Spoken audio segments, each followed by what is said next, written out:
Good job, King.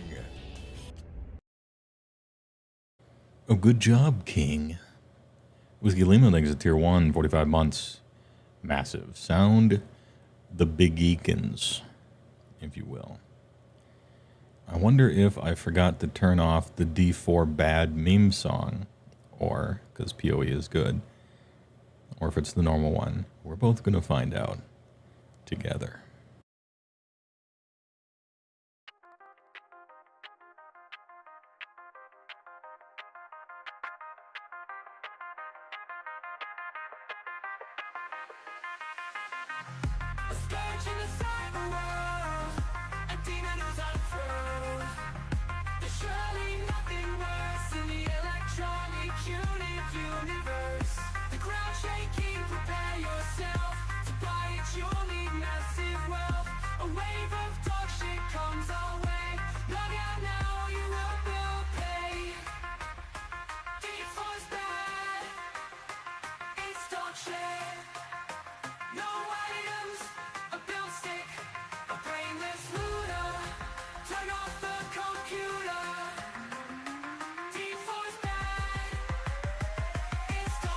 Which part?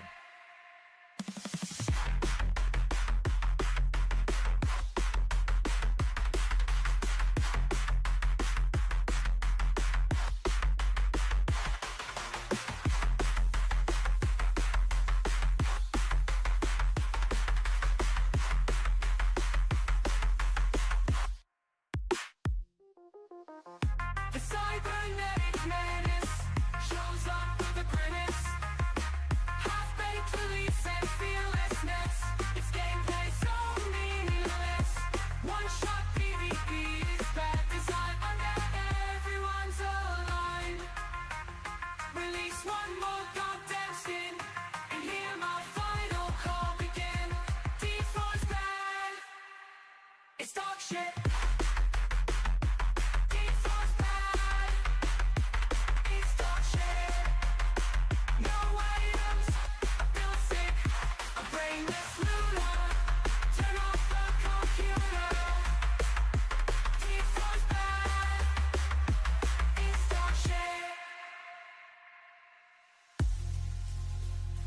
D4's bad.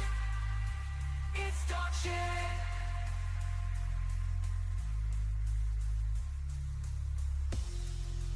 Turn off the computer. D4's bad. It's dog shit.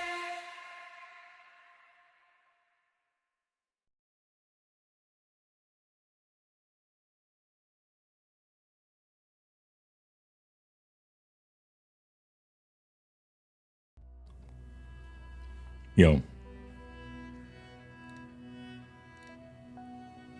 How you guys doing this fine evening? Oh man, I'm no longer sick. I got over it. We fought back. And were victorious. And while sick, I was rewarded with a funny game.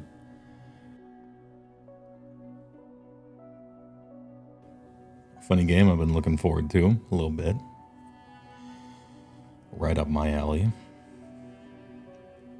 Path of Exile 2. AKA the real Diablo 3. Because it's basically what it is. Almost so much homage that it's almost a ripoff. But remember the rule. What's the difference between homage and ripoff? Whether I like it or not. Therefore, it's an homage, and the game is fucking sick. So I was gifted with that while sick. Good job, King. So I had something to do. Hold on, I'm getting subs and shit. Rhinoceruption thanks a big prime. 35 months. Appreciate it. Some sweet dulce tones. Mr. HeyWoah's voice to soothe my plagued pneumonia body. Which I do part? not enjoy Nurgle's gifts. Few do. Hope you get better. Oh. Pure Cinema. Thanks for the hype train. Exclusive emotes, possibly. I don't know. Anyway, thanks a lot. Good Alpaca. job, King. Alpaca, thanks to the big prime. 25 months. Big, yeah, we are unfurling the balance patch. Their words, not mine. I just found those words funny, that's all. The Rat Whore Games, thanks to the tier 1 for 21 months. Good to see you. Ready to be sad yet again for my cruel boys. Yeah, I heard the news. It was, what's the word for surprising but not surprising, I guess. I don't know. Hey, all right. They just can't do anything, like, completely right, can they? Or, I guess can they do anything just right? And then leave it instead of like, well, we gotta balance the good with the bad. Maybe that's just how the world is, and that's our perspective. I'm not sure. Holy Proxy 32 thinks of the big prime for 12 months.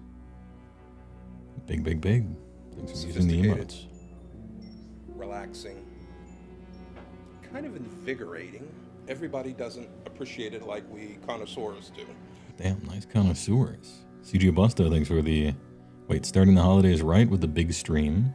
Says Holy Proxy after doing a sub. And Obi Watts thinks it's tier 1, 33 months, 44. Pardon me. Thanks a lot. And CG Busto thinks it's a big 5, an entire grip. An entire group of subs. Thanks a lot. People on Twitch. I feel that Twitch is unwatchable if you have to see ads. Like, it's just too obnoxious. So I appreciate all the donations. It's so sad because 40K has been really fun recently, but AoS can't seem to get new stuff right. Yeah. I would ask 40K people how they like the game, but I don't know that I've ever heard a positive answer. There's always something with it, but then again, maybe that's just a GW thing. There's always something, man. There's always something. Good job, King. Ward Mandius thinks it's tier 1, 8 months. Big sub from a brand new Big Wah convert. Is Big Wah back? I didn't hear about that. Wait, I think I did. Man, I hate to rain on your parade. I am very disappointed to hear that Big Wah is back. They finally got rid of that mistake. And now they brought it right back. I don't look forward to the best army being whatever the 3 best units amidst both of those armies put together are, and then you just play those 3 in one separate army. The soup. The cream rises to the top edition, which is the problem with it. 40K bad, it's dog shit. Yeah, we should make a song about it. I got some YouTube comments to read. It's just a bunch of people were subbing. Don't think I'm ignoring you over there. Actually surprised HeyWoah hasn't used the Frieza clip from DBZA yet. The whole bigger, perfect, yeah. I should get that one. I haven't done much on the stream setup side recently. I probably should. Anyway, welcome to YouTube as well. As an Iron Jaws player, I went from excited yesterday with getting more free heroes and the changes to Honor Guard to so disappointed when I saw the rules leaks. That's all I've heard. Not just from Cruel Boys players. Kind of both of them. Yeah, Tom, we got to get that Terminator clip ready. Do I have it? Do I have it all lined up?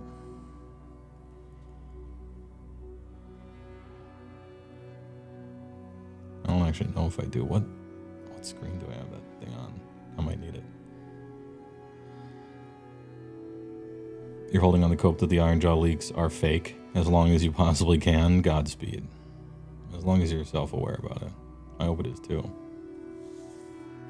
It'd be a shame if they just copy-pasted everything except make Cruel Boys worse. You know, what a humongous amount of laziness that would be. And then be like, give us $60. That'll be $60, please. Plus tip. Oh. Alright. The best thing... This happens a lot. We watch this happen a lot. And not just GW, right? All over the place. You get a service for free, and it's okay, and you use it because it's free. And then they make it worse at the same time that they also charge for it. And you're left wondering, the fuck are you doing? What are you thinking? Are you an infant? You made it worse, and it's no longer free. Make it make sense, you know. It happens a lot. Never understood it. But enough about Twitter. Sad to see the BCR had a bad matchup to Nurgle. Hope you feel better soon. No, I am. Yeah, I got over it. This marks the first day where I'm like basically back to normal.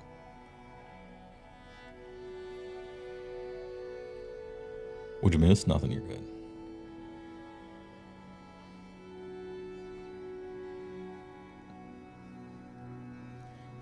Aeronautical, thanks for the $5. Appreciate it on YouTube side. I click like.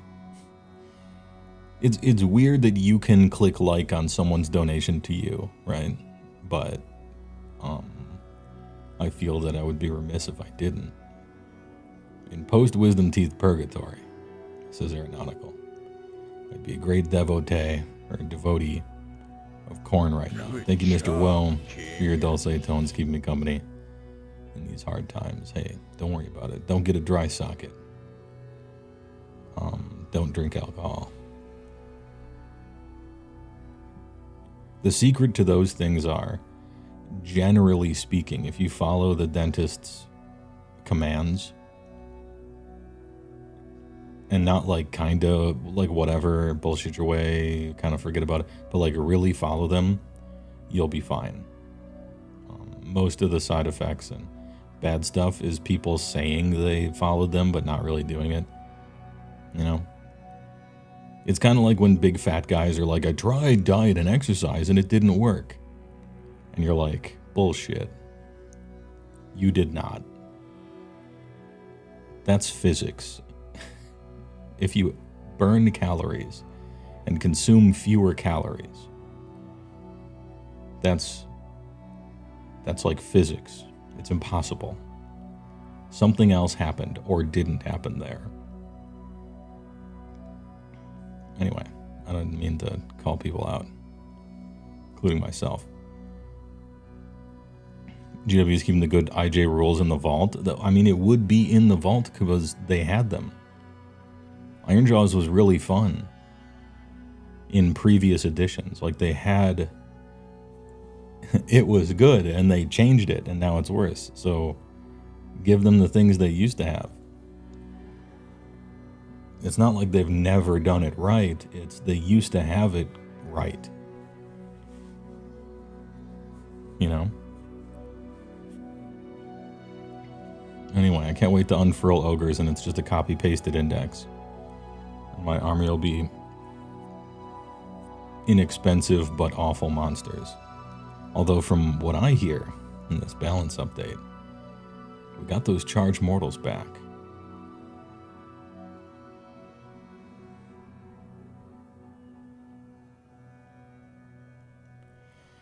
Do you play Multiverses 2? Hey, well, no, I don't play Multiverses 2. I'm not like a comic book gamer. I've read a comic book or two in my day, and I rather enjoyed them, but I'm not like a comic book guy. Or like a Marvel movie guy, or like a Batman movie guy. Oh, the next Avengers, the next Justice League. This game has Iron Man in it, I gotta play it. I'm not really like that type, I guess. But I suppose, you know, good games or good movies can be good despite their subject matter, right? So...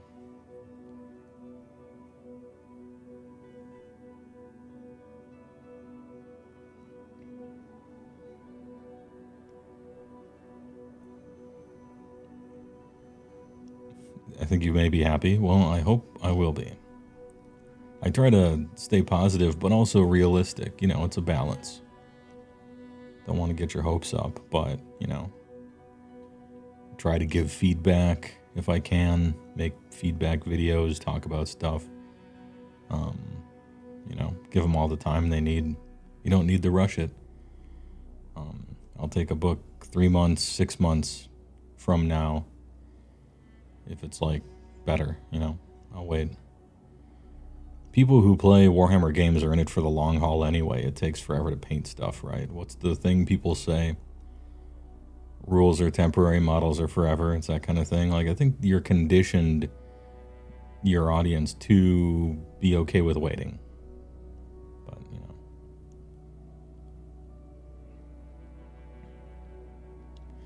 If they call wisdom teeth, why do they grow stupid in your mouth? Well, I'm not legally allowed to answer that.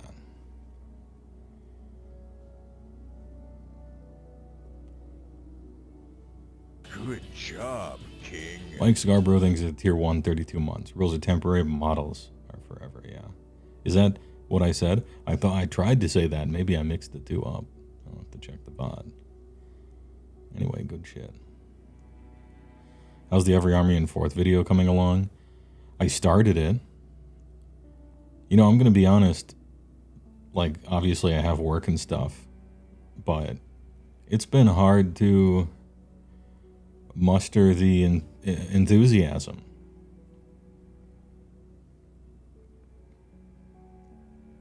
You know?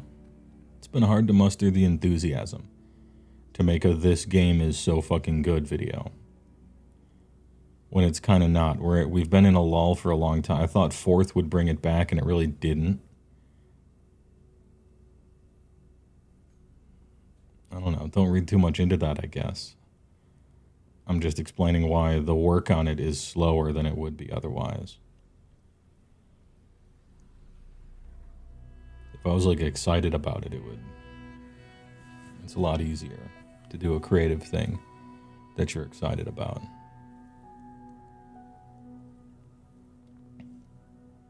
And so one of the things was, well, I'll shift away from the rules and gameplay and I'll focus a little more on the lore. And so that involved a whole bunch of research for the most part. And anyway, I got a skeleton and I'm kind of plowing my way through each of the armies. Finding the really cool snippet of lore and then distilling it down to like maybe a paragraph per army.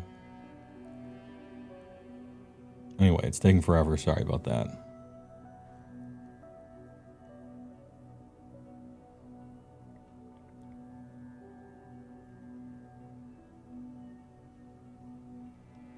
Where are we walking? Vienna. This is, what is it? Bern, I think.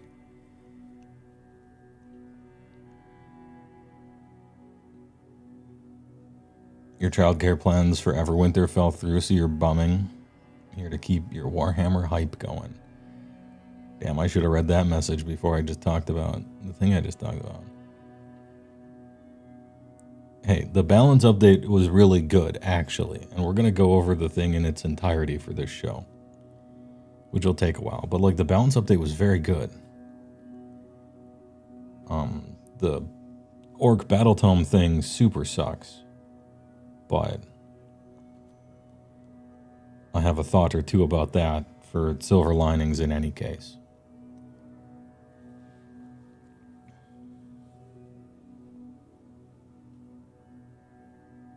Will your every army in Age of Sigmar 4th edition include Beast of Chaos and Bone Splitters at all? No, it will not.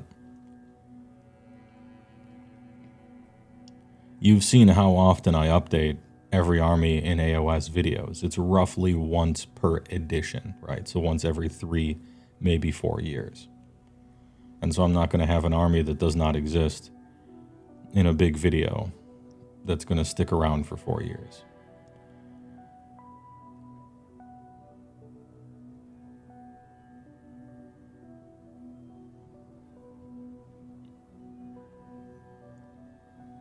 Making the 4th edition hype video when you play Beast Claw would be rough. That's if it's my army, that's fine, I guess. But it's kind of the state of the game.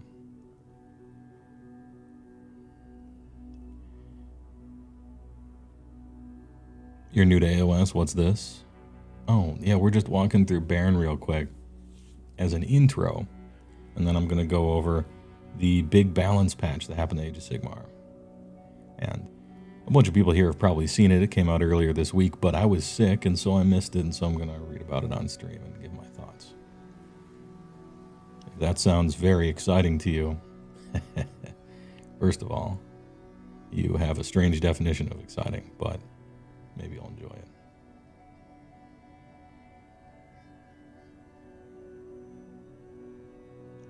Don't BOC and Bones Splitters expired June. Yeah. Yeah, they do.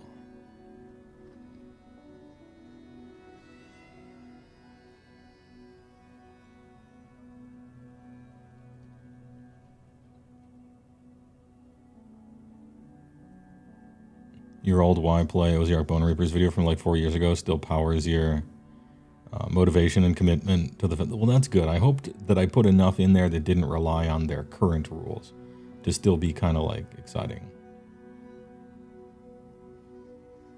Anyway, I appreciate it. It seems that the Battletomes are just going to be index copy-paste jobs and therefore not worth buying whatsoever. At all, you know. That seems to be the trend. Now, it could be, and this has been the cope for a while, you know, it could be that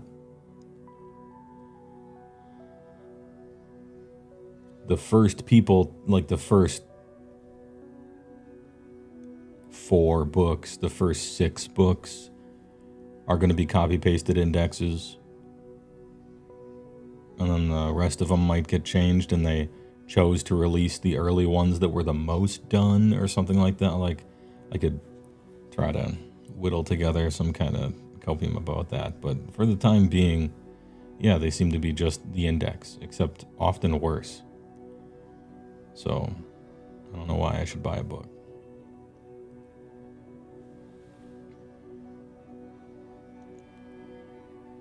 Then again, slaves changed in a lot of, like, weird ways.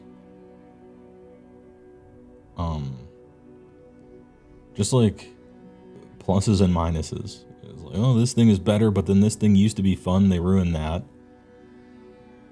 But then this thing is better. It's, yeah, I don't know. It's all over the place. It's like changing stuff to change stuff, almost. I'm not sure. I don't like it.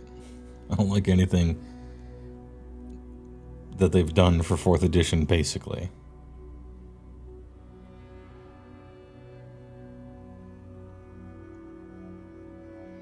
Army-wise.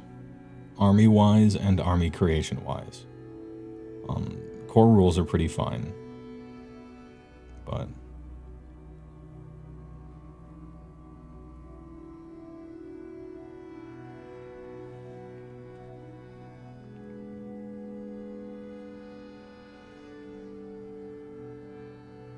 hot take, you think 4th edition is the last edition for paid rules? I'm willing to pay for rules if I get my money's worth. However, well, let's just say I'm surprised they're not cheaper than free.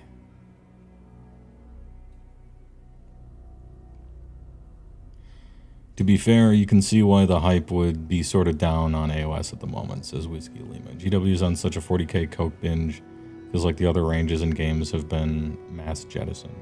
Get the 40k as their flagship game, but news for 40k every day in December, plus the Secret Level S episode, plus the hype about Amazon deal makes AoS feel like fantasy. I don't know that I would give them that excuse. I don't think this is like a 40k versus AoS thing. Each game has its own team of separate writers. Each game has its own team of separate, like, whatever. I don't need to compete with 40k, although I guess you have to in a bottom line of profit sort of way, right? But the kind of stuff we're seeing in AoS mechanically, there isn't an excuse for it, really.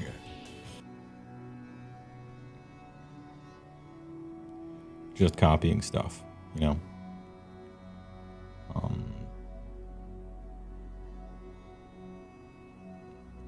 Not fixing long-standing problems, not understanding how armies play, possibly not even understanding how the game plays. It's just super weird. I don't think it's like a 40k gets more attention. I actually don't give a fuck how much attention 40k gets. I don't care about the Amazon show. I don't care about model lines, really. You know, you got a team of AoS rules writers. They seem probably insulated from all that business over there. I don't know.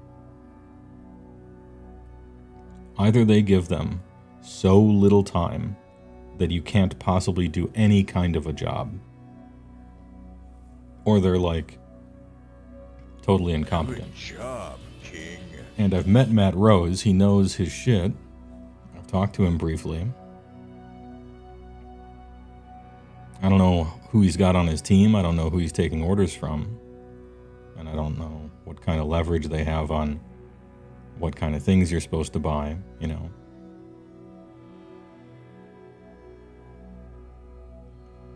But something is happening. Something feels like the left hand is doing stuff that the right hand isn't picking up on. Because Sylvaneth got those changes in the indexes. They were great. And they were the type of changes that you could tell the person played that army to make those changes at least one time. Really good work. And then the balance patch came out. Really good work. And then the Battletome comes out, and it's got things that the balance patch fixed already. And so once the Battletome comes out with Crewboys and Ironjaws, are they going to like repatch it so that you just download the digital ones anyway? Or are we turning back time to when we didn't fix these problems and you just gotta play with the book version, which is literally worse? Like, I understand that the book has to go to print, and so they had to stop working on it probably a year ago, you know? But this is sort of why, this is one of the many reasons why digital rules are just the preferred method, right? Because if they come out with a book that you've already patched to fix, and so the book arrives out of date, it sort of hurts book sales if you don't need it for the rules, you know? Seems like print is desyncing from the digital space. Yeah, the rest of the entire fucking world figured that out 20 years ago. And I don't have much more patience to watch Games Workshop fumble their way through figuring out what everybody's known for 2 decades by now.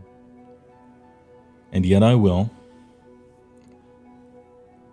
And I'll tell them they did a good job when they do a good job. But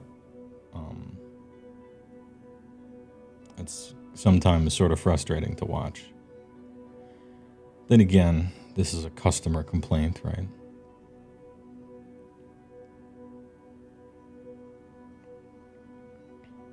Anyway, Femonk 100 thanks to Tier 1, 43 months. And thanks to Brutal Burrito for 8 months. Are ogres big again? No. But we're capable of doing impact hits that are fun and exciting. Again. And I'll take whatever small victories I can with that stuff.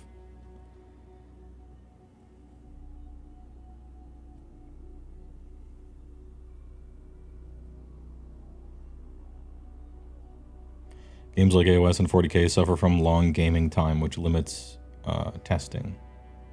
It does. Kinda.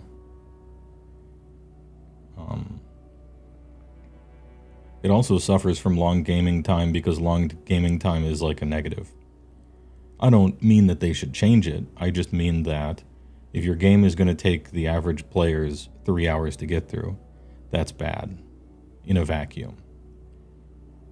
You want fast, snappy games. You can play in 10 minutes, get out, you know, click reshuffle, play a Magic game, play a Hearthstone game, play one, you know, Marvel Overwatch game, right? Because the more games you can fit into an amount of time, the more forgiving people are subconsciously of bad balance. They'll still complain about it a lot, but it's more tolerable. If the balance is really bad and you can only play one game, sometimes a month, and it's just like a 50-50, like, and you have no shot or whatever, and 80%, you just lose and it's not even really a game, that's a lot worse than the balance is bad, but you get like 17 games in, so you win some, you lose some, right? It's also kind of bad for marketing. That's another reason why they want to do the Spearhead thing, and they pushed it so hard. Play it over a lunch break. That was the slogan. You basically can't unless it's a fucking Italian lunch break or something like that. But short games.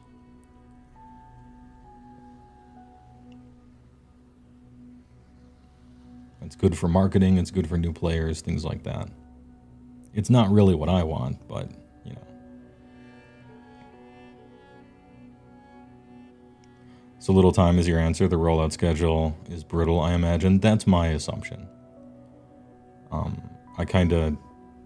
I put forth two possible options. One is total incompetence, and the other is given an inhumanly small amount of time to do work such that you can't do good work. And I bet it's the latter, because I've talked to Matt and he seems smart. And he seems on top of shit game design wise. So my guess is that it's the latter.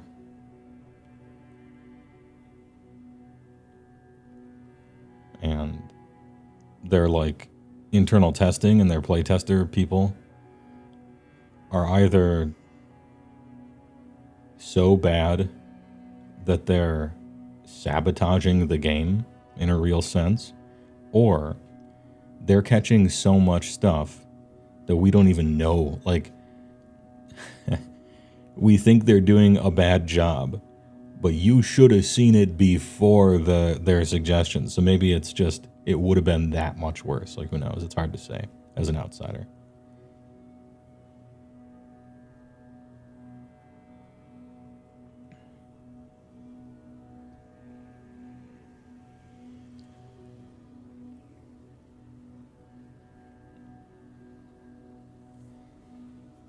It usually has you mostly playing Spearhead as well, not really your preference either.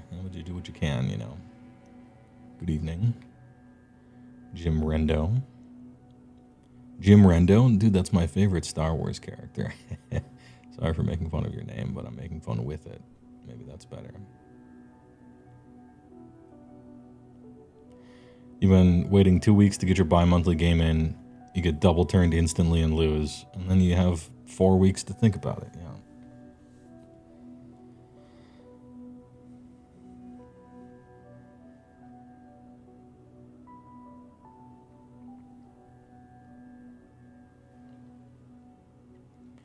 The game suffers from treating it like a video game season pass. Yes, they did the season thing. I don't think that's a model that works here. GW games have zero breathing room for anyone not grinding events because people swapping $800 armies every few months is more profitable. Yeah.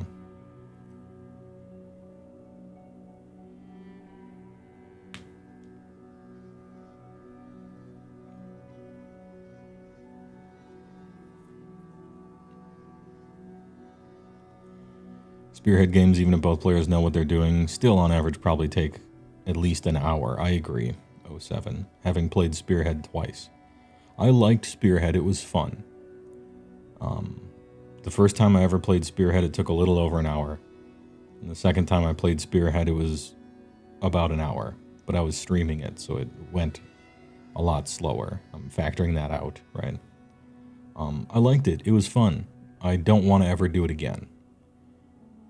Because really the thing that I like is customizing, you know?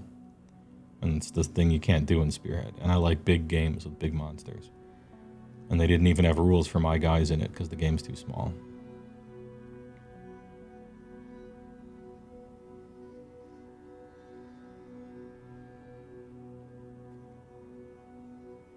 Your only AoS game this month was against Idnath, and you got beat so bad you don't even know what you did wrong. Maybe, I don't know. I don't know who you played against, but I like to do a little post-game analysis kind of thing. Damn, I lost really bad. Or maybe I won really hard. How did that happen, you know? Well, it actually all came down to this, and I think this was, you know, it's nice to talk about afterwards, I think.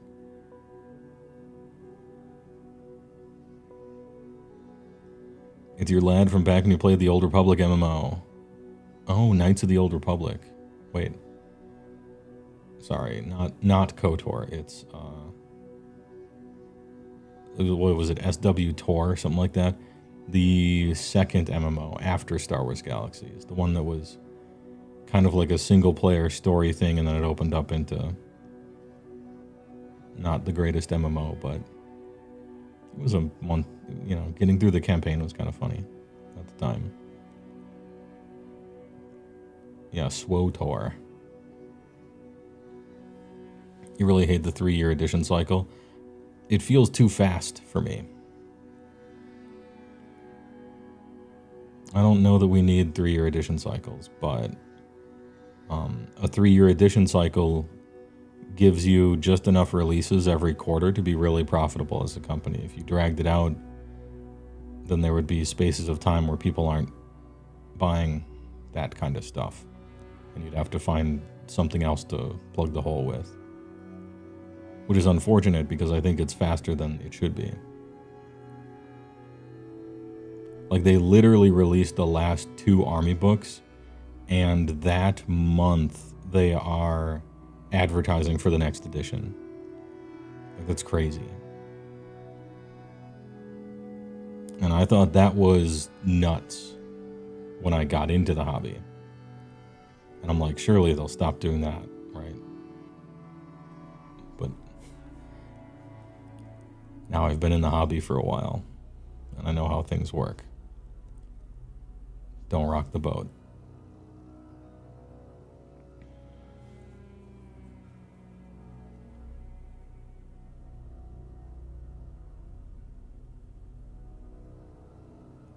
You just play 2K First Forge Stormcast. Hey, the game's over. Yeah, win or lose, 45 minutes. I'm trying to eat a hot dog at the concession stand. You gotta just have the right mindset about it.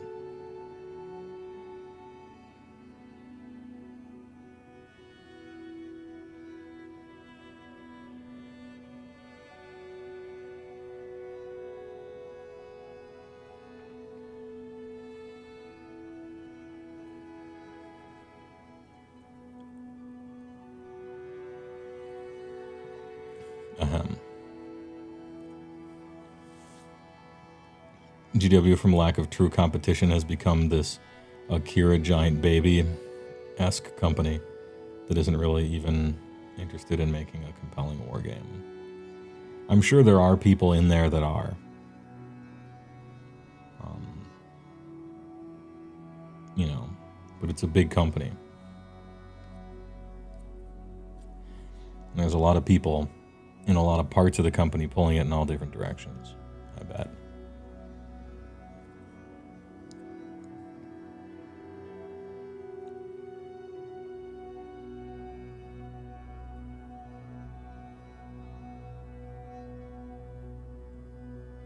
It reminds me of seeing fellow IJ enjoyers run Oops All Ragers with Kragnos. Game's over by the end of turn 2 no matter what.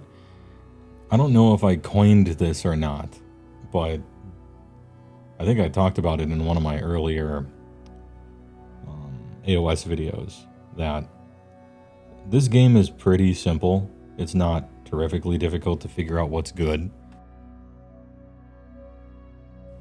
Like, you can generally look at a rule. You can generally look at a rule and be like, this is good, or this is bad. And then maybe there's like, oh, maybe there's potential, but you can look at it for about 2 seconds and figure that out, even as a player, right? Unless you're a rules writer, I guess then it's impossible. But even considering that, AoS players just like making party hard armies. Yeah, this isn't good, but it's funny. You know. Oh, you can choose anything? Sweet. I'm going to play 6 Stonehorn. And it's not just like a beast claw thing. You just see that all over the place. Person showing up with the army and they're like, I like spiders. And anyone from any other like game would be like, isn't that terrible?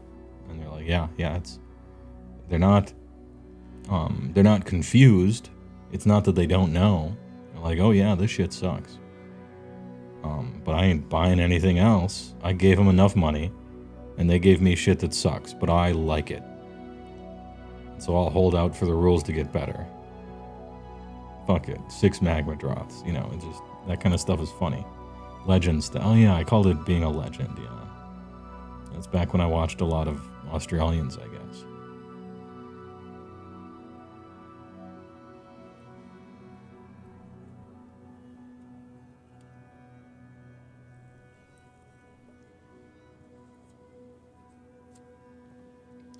When the entire community defaults to just get the rules from the sketchy-ass Russian website, it's much easier and faster. You know, you have a process problem. Yeah. Our Lord and Savior, Gaben, solved this problem a long time ago. Piracy is a platform problem. It's a delivery issue.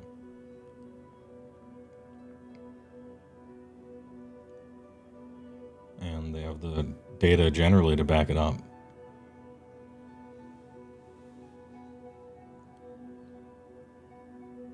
They turned on localized pricing on Steam, which is where you take a local country or local economy or something whose money is worthless, and you make their games relatively cost what they should in that environment, you know? And all the rich countries have to essentially foot the difference.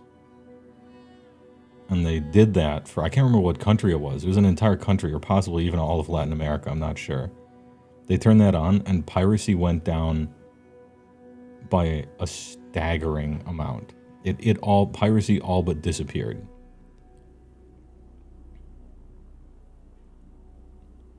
They just wanted the games. And the equivalent charge was like a $500 Diablo 4, right? For them.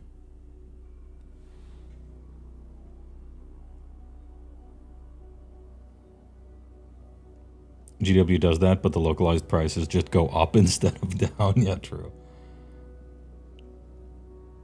Yeah, iTunes proved that as well. You know, the RIAA tried to sue everyone into oblivion. They tried to sue some 14-year-old kid, right? They tried to sue everyone to stop Napster. I don't know if you guys remember this. Napster and Kazaa. Early file sharing, you know, FTPs and stuff. And the recording industry decided to sue their own customers. They thought this would be a great idea. And Apple was like, well, we'll just put all the music on this thing you can click. We'll make iTunes. And that strategy won.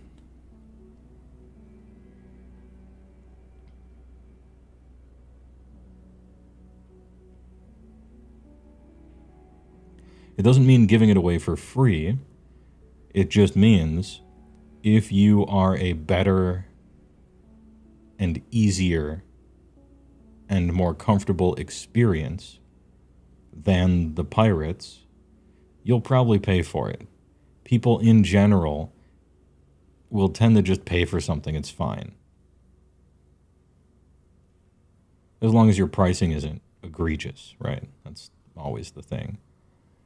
And if you don't have to wait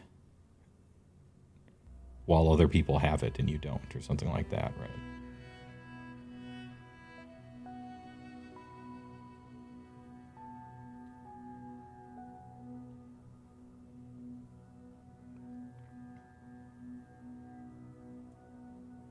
So you don't play on Steam, but can't you just VPN and cheat the system?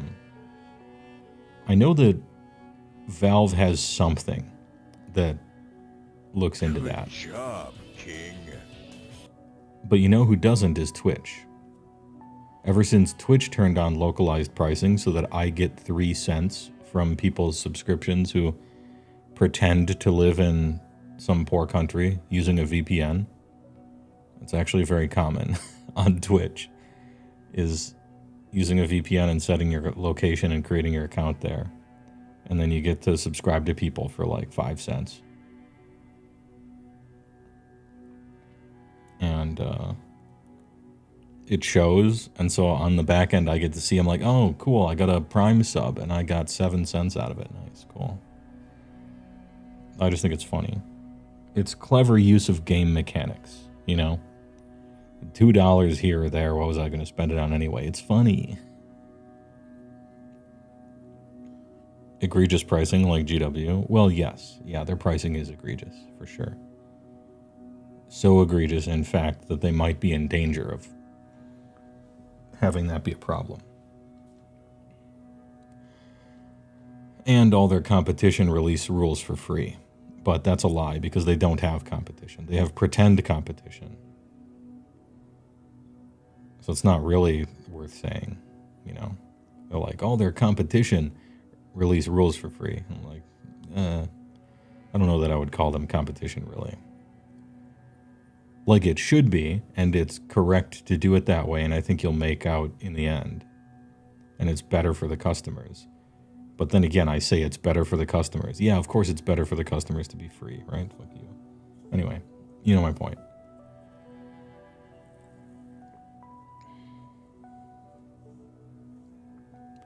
Their competition is massive Kickstarters that don't end up going anywhere after a few months. Yep.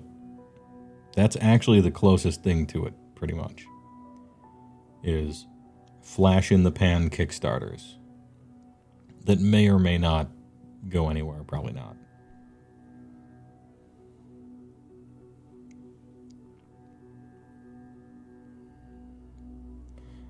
Booty Hero, thanks for the 16 months.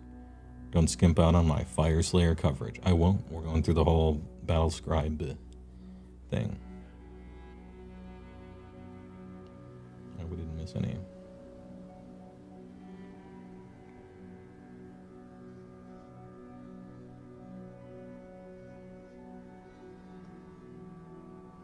$100 gifted subs, not even enough for a Happy Meal? Yeah, I guess it would be suspicious, maybe.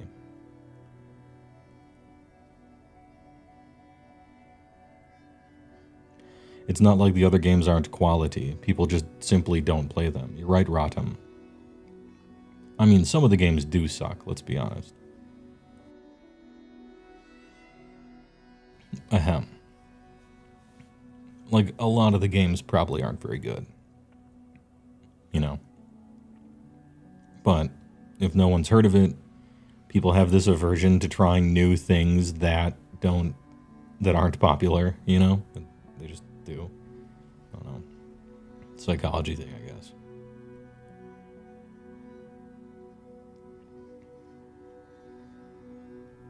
And there's a massive amount of sunk cost in GW products. There's a lot of sunk cost there.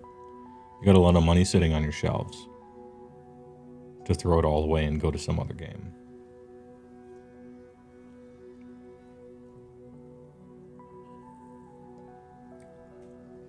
Unless you're that type of game enjoyer, then you can just do whatever, right?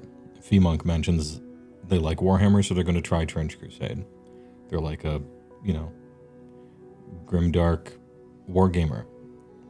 Don't care about the brand, just looking to see if your shit's cool, right?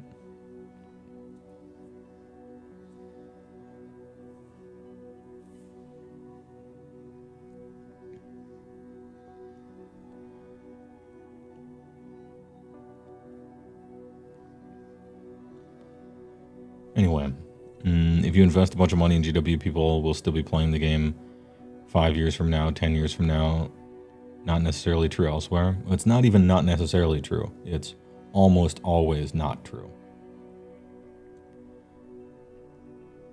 If you choose some random game, especially like a tabletop multiplayer, you know, like a painting models game, if you choose a random one and then you want to play it in 10 years, you probably have a better chance of choosing the right Bitcoin, you know? There's a lot of benefits to being huge. You know? Longevity, stability. You can find people to play. There's a community. There are people making YouTube videos about it. You don't even have to play it to be kind of part of it in a way, you know?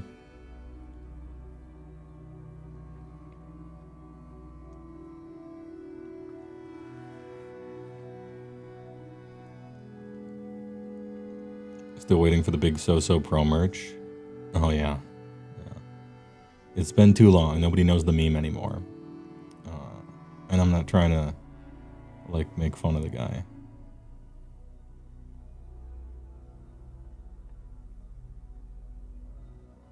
Trench Crusade is random as fuck and hype will die down like some other ones.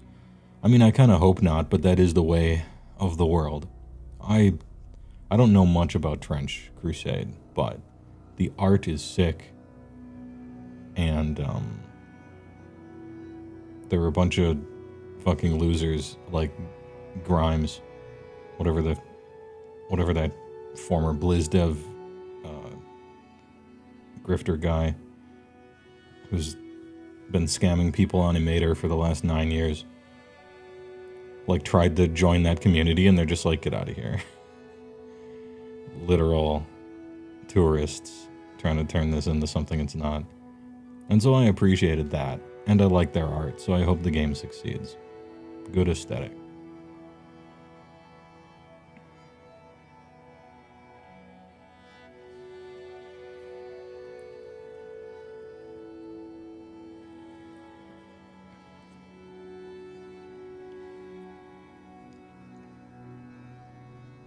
Mark Kerm, that's his name, yeah.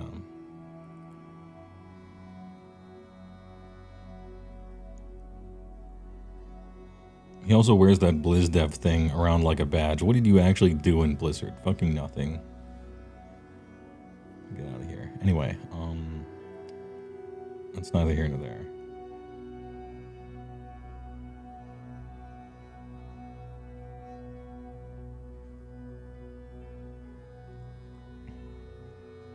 Spend $0 lots of time hobbying Trench Crusade. You don't think it's the kind of thing that's trying to financially compete with Warhammer? Well, no. I think you'd be kind of foolish if you're like, all right, we're going to be the best, baby. You stand in the middle of Times Square and you point at the Google building and you're like, you're going down, bucko. They're just trying to make what they think is a good game.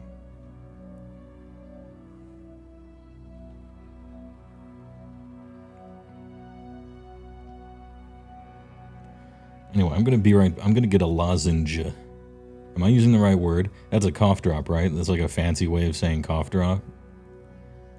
Or am I thinking of the... What's that thing the doctor uses? Was that the right word?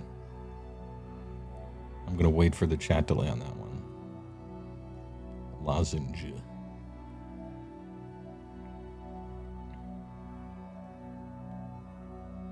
You think skirmish games have a better shot than full-on army games? Yeah, it's easier to dip your toe into them. It's not such a dive. You're not doing a cannonball. Correct word? Okay, good. I did it. Anyway, I'm getting a cough drop. Man, you think you're better, and then you try talking for an hour, nonstop. Yeah, Korfdorp. Yeah, true.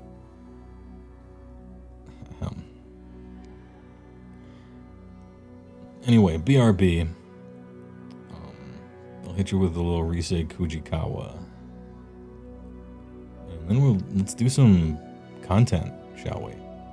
I gotta give SG Arcade something to eat with, you know?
finish this, but we got 2 words of the day for you. This is an educational stream, all right? We're going to up our vocabulary. Lozenge. I just looked it up. Lozenge is a small medicinal tablet, originally in the shape of a lozenge. So lozenge is actually a shape. Like there's a throat lozenge, which is the medicinal thing for coughing. But lozenge is originally a shape, and actually it's a rhombus or diamondoid shape. It is a pattern, a lozenge pattern, which I didn't know. And then it reminded me, since we're talking about a rhombus or a diamond, ooh, gemology. All right, I have a gem word of the day for you. You know how you look at a gem, or perhaps a metal surface that is curved, and you do this when you're painting, right? This is non-metallic metal. You know that band of light that is an optical effect on rounded surfaces? You get that band of bright light, and then it kind of fades darker towards the edges.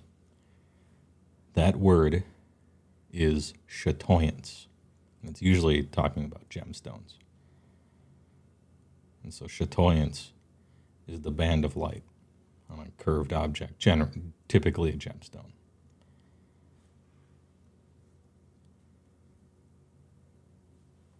Anyway, educational stream. I even tied it to painting a little bit.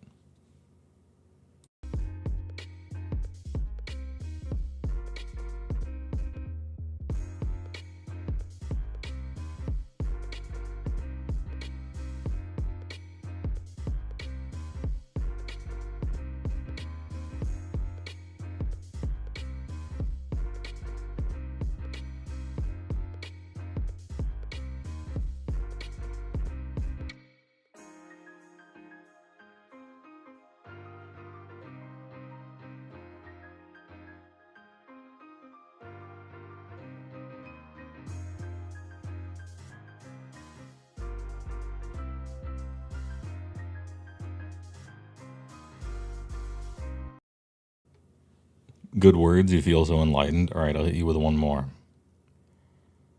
You know that feeling of warmth of the sun in wintertime? The name for that feeling is apricity.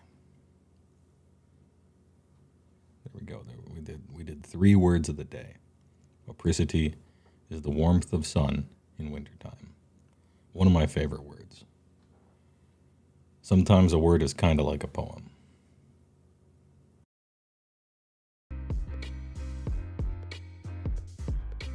The reason I'm stalling is because this is a cough drop, so I'm like, I can't be talking and having it clink all around.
Yo. All right. Where were we? Where were we? That lozenge doesn't know what hit it. True. We're good now. Battle profiles and rules updates. Incoming ad break. Ad starts in 1 minute. Jesus, what an awful time for an ad on Twitch. I can snooze them. You know what? I will. We're getting into content. I'm going to click snooze on that ad. They recently gave me the ability to do that. I can snooze it. But then it just happens later. So, like, you know. Saunders, I like Saunders. Saunders a good one. Unoya, that's a good one too. Fun words, titty nope. Term for crumbs left on a plate, grains of rice at the bottom of a bowl, or drops remaining in a glass. Interesting. What an awful word for a beautiful situation to describe. I'm mad. Thanks. What do we got here? Order summary. Petrichor. Petrichor, of the 4 words, or of the 3 that you went for, Stormcrow, I like Petrichor. That's a good one. What is that? That's like the loamy smell of leaves against asphalt. I think it's like super specific, and it kind of sounds like it, doesn't it? Petrichor. It has that sound of it, which is why I don't like titty nope. I mean, maybe there's a little bit of an onomatopoeia there with picking at the ones, but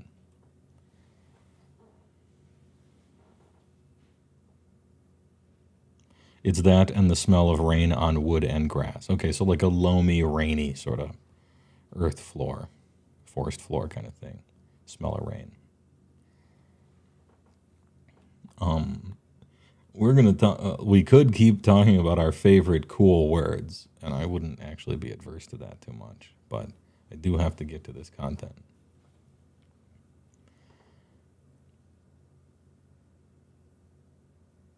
Petrichor sounds like a music genre specific for Medusa. Yeah, petrification core. Good meme. 5 out of 7 for sure. Good meme.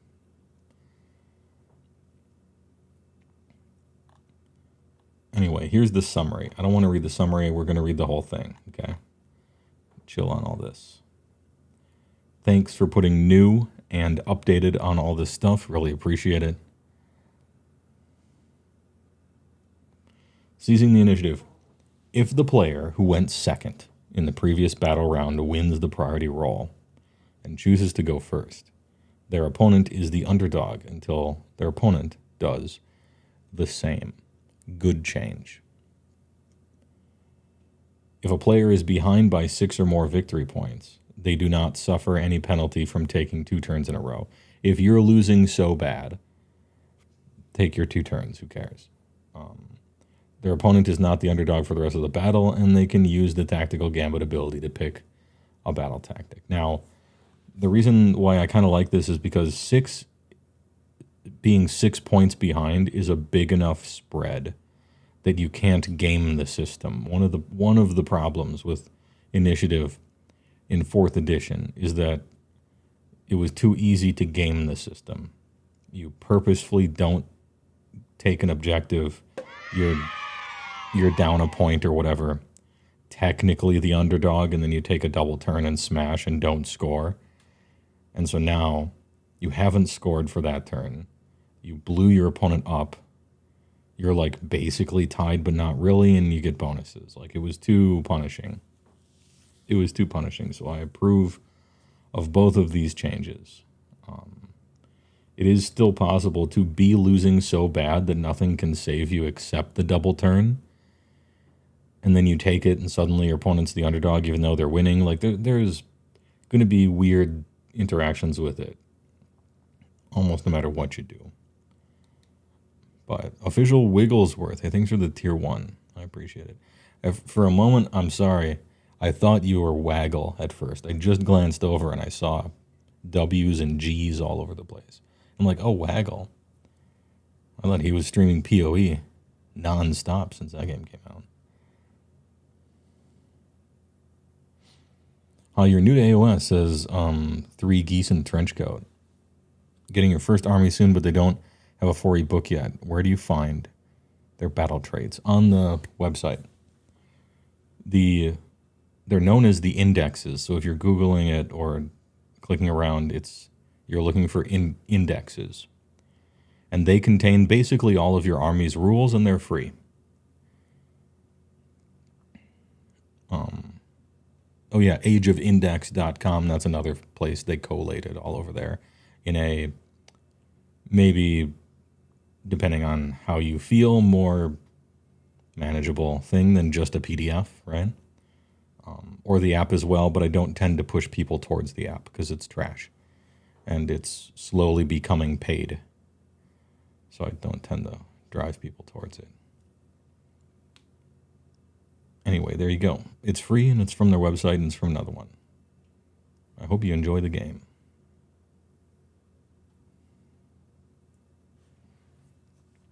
What was I talking about? Oh, yeah, the seizing the initiative thing. It's harder to game this system and be more than 6 down. I think you are kind of the underdog if you are getting double turned, especially early, especially turn 3 or something. Oh yeah, the Wahapedia guy, he broke his back or something. He broke his spine, and they replaced it with a metallic robot spine from Russia. And so he's kind of coming back, and he's populating Wahapedia with things, and that's where we get our rules from, historically. So it's not done yet, but that's typically where we've gotten it, and it's coming back, as people have said. Anyway, seizing the initiative, good change. Still not perfect, but good change. Moving in the right direction.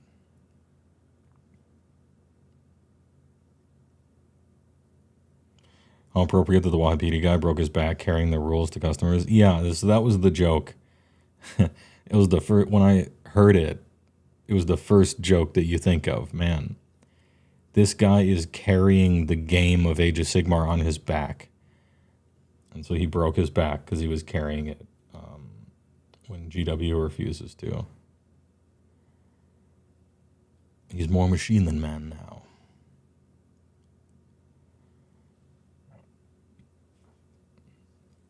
On our guard. Each player can use the following honor guard abilities in each battle and using must pick a unit in their general's regiment. Sure. New, regimented forces. If a player has more regiments than their opponent, and as you read this, what they mean is drops, basically. They can use a second, different honor guard ability, but it must pick a unit that is in a different regiment that is not led by the general. That's actually good. You don't want, kind of pick units in a regiment of renown to be an honor guard. This is good. One of my main criticisms, one of the most important criticisms I had with the core rules of 4th edition were everything having to do with army composition is bad. Like, they're just bad rules. Not done well. Need a lot more iteration. Unbalanced. Poor.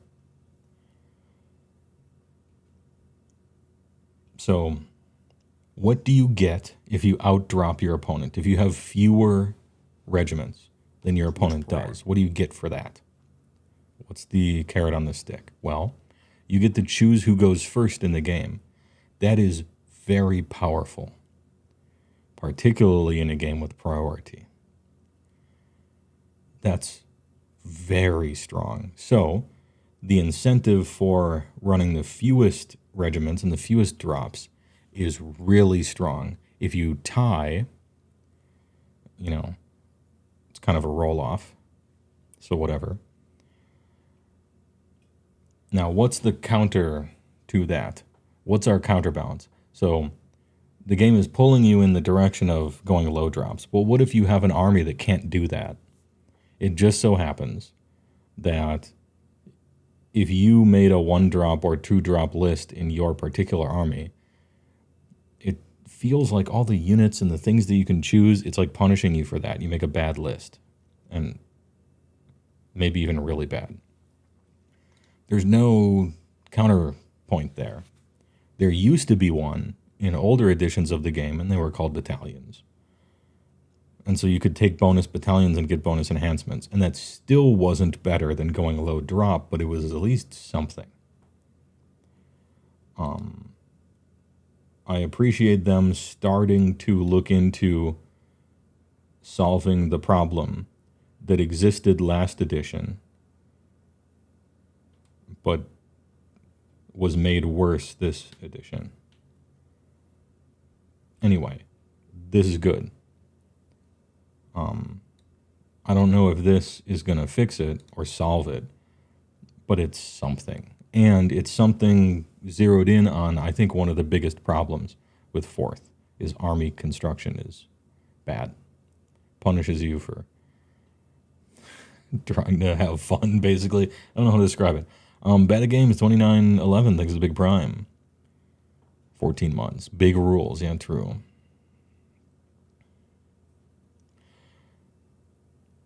You like how people will need the sideboard for having more drops than their opponent too. If you have more, you should have a unit leader ready for your second honor guard. Yeah. The War Scroll is full of solid changes in the right direction. Doesn't fix the problems of 4E, but it encouraged. Yeah, it, to a large degree, it at least shows us that they know what the problems are, which is good, because that's one of them to me. And another one that we will see as we scroll down and look at all the army changes, they made a ton of those little random-ass heroes essentially free by being able to hitch a ride onto a general or some other guy. That was another pain point of army construction. It was, man, all these tiny little heroes are generally bad anyway, and you're really punished for taking them. It's too painful. Just getting in the 4th, you have a second game on Sunday, and yeah, the army composition is the biggest bummer so far. Yeah, I don't want to say that it's ever really been great, but it used to be more fun. And it's never been so restrictive and not fun, you know. I would dare say that it was possibly less balanced in the past, but it was more fun. Fun and balance don't have to necessarily shake hands.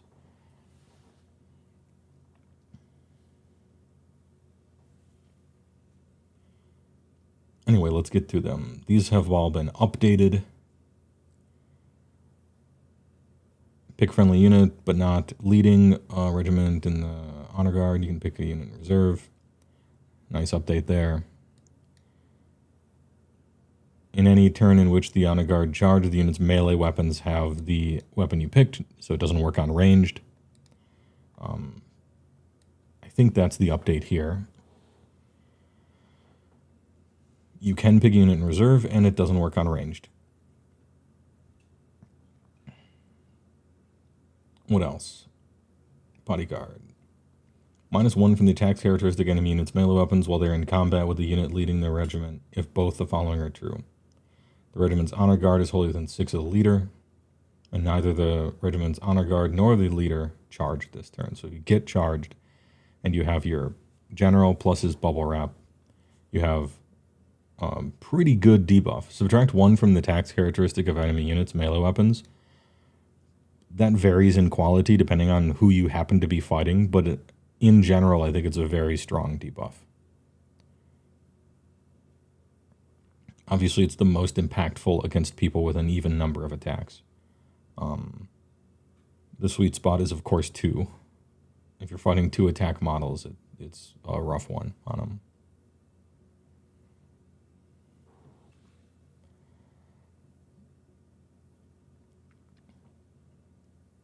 Also, Holy 6.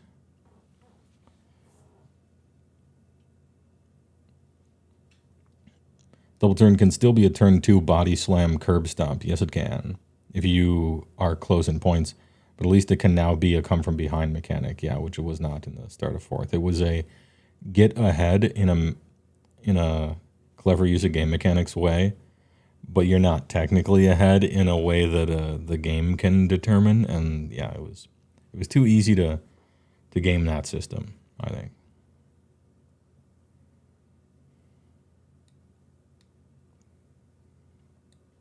Anyway, people know these things, but there's two new ones we got here, and these are the ones I'm going to mostly focus on. We've updated, I think, the lingo on not being called the general. Field Sergeant, once per battle deployment.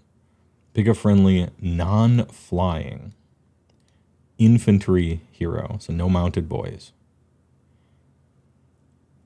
In but not leading a regiment, to be their honor guard. So it's got to be a hero, has to be non-flying, and it has to be infantry. Add 2 to the move characteristic of friendly, non-flying infantry units while they're wholly within 12 of the honor guard. Now this is cool because the people you're giving +2 movement speed to don't have to be in any sort of regiment, as far as I read this. They can be whoever. You just have to be that guy. So if you have a foot hero, you can add 2 move characteristic to somebody. That's sick. Really good. Now, they might not be able to keep up with them, depending. But wholly within 12, add 2 to the movement characteristic. And it doesn't have to be just one unit. It's whomsoever can fit there. Hey, you can play a field sergeant and all of your ogres are finally back to move 8. Remember what they took from you, you know? I like field sergeant on a butcher for sure. Just talking about ogres. But iron jaws are way slower than they should by all rights be. But anybody slow likes this one who's already playing foot heroes, and so that's stuff like iron jaws and fire slayers.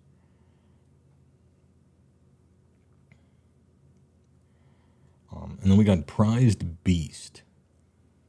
Pick a friendly non-unique monster. In but not leading a regiment. That unit can ignore the effects of battle damaged ability. I already do. Stonehorn are either alive or dead. It's very rare that they, unless you're talking about chip damage, it's rare that they get hurt without being killed. So I don't care about that half. In addition, add 1 to hit rolls combat attacks made by the honor guard. Now you're speaking my language. Hit on 3s, don't mind if I do. This ability affects companion weapons. It should, as should everything. Not bad. So we got a prized beast that hits on 3s now with their 6 good attacks. That could be a thing. Has to be a non-unique monster. We don't have any unique ones. No big deal. Is 2-inch extra move actually enough to take Bloodpelt Hunter? No. I don't think you take anyone who you wouldn't otherwise have taken because of these. I think this rewards you for having some lukewarm thing that you just kind of had to take anyway. This is one of those, like, if you're playing it already, you'd get free candy. And if it was on the fence, maybe now you're in. Because when you look into it later, a lot of foot heroes don't cost a drop now. So if you can find a foot hero that you were basically only not playing because it cost a drop, well, step into my office. Because now maybe you don't, and now maybe you get a +2 move characteristic. But I wouldn't take something that's bad just because of this. And the Bloodpelt Hunter to me qualifies as just that.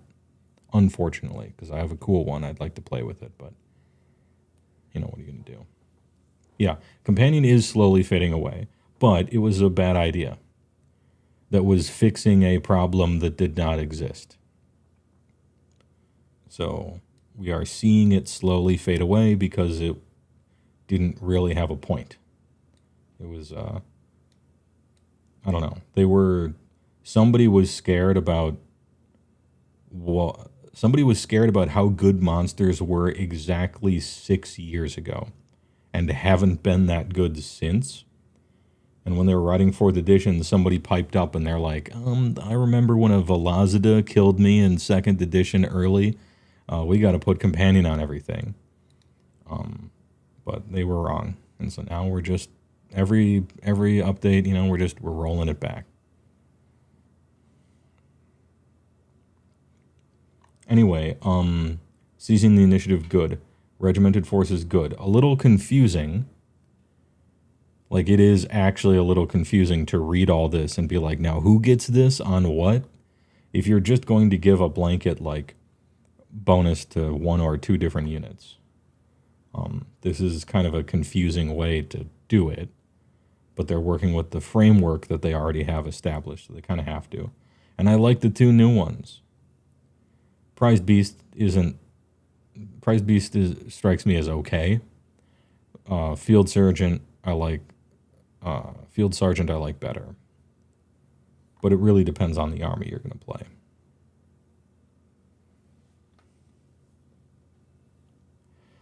Companion makes a lot of sense in like a 10-man cav unit, but it just got tacked onto monsters. Companion makes sense for like someone's stupid normal horse. But I don't even think that matters. If you have horses that do 2 attacks, hitting on 5s and 3s, making it 4s and 3s no rend is like an irrelevant amount of damage anyway. I truly think it's a waste of a keyword. Like, it just doesn't matter. If you don't want a monster to benefit from Blood Feast, the spell, then within Blood Feast, say target non-monster. If you're so concerned about that. You know what I mean? It's a waste of a keyword, I think. And it's one of the few keywords that's a straight downside. Like, you get this thing and you're like, oh, this is just bad. If I could give my opponent's weapons companion, I would, right? Anyway, yeah, I think it's like, you can balance it in less lazy ways, right? You don't need a core rules band-aid when you're making up all the army rules specifically anyway. And there's no universal spells that you need to care about for balance or anything like that.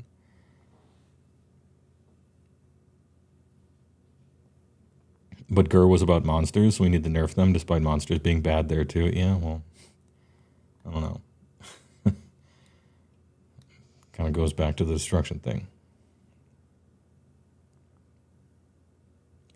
There is some logic to it, like a mount can't understand the rousing words of a commander. Yeah, but I don't think that's a level of granularity that serves the game very much, which is basically what the last half of your comment says, but it doesn't translate to good gameplay. No, it doesn't. It doesn't really.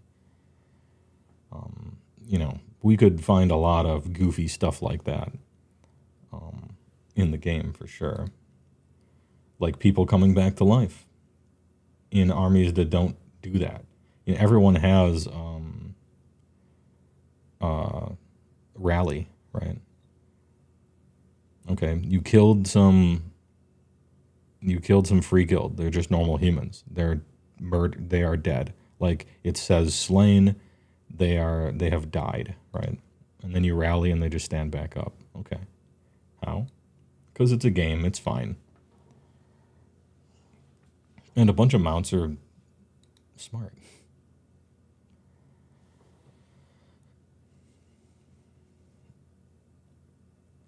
You agree it was probably an in-universe logic thing, not an attempted balance? I think it was an attempted balance. I just think it was very misguided. Because they went for a type of weapon that's already bad, and then they made it worse. I don't know why you would... Yeah, I think it... Maybe I disagree. I think it was an attempted balance. It was just a really bad attempt at balancing something that wasn't imbalanced, or arguably was imbalanced in the opposite direction, but maybe it's because I play a monster army.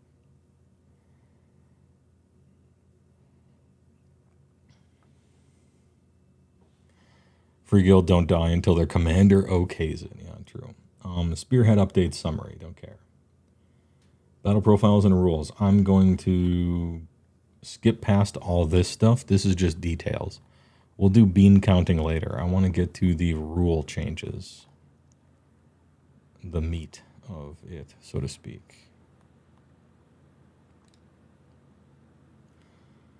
All right, core rules. December 24.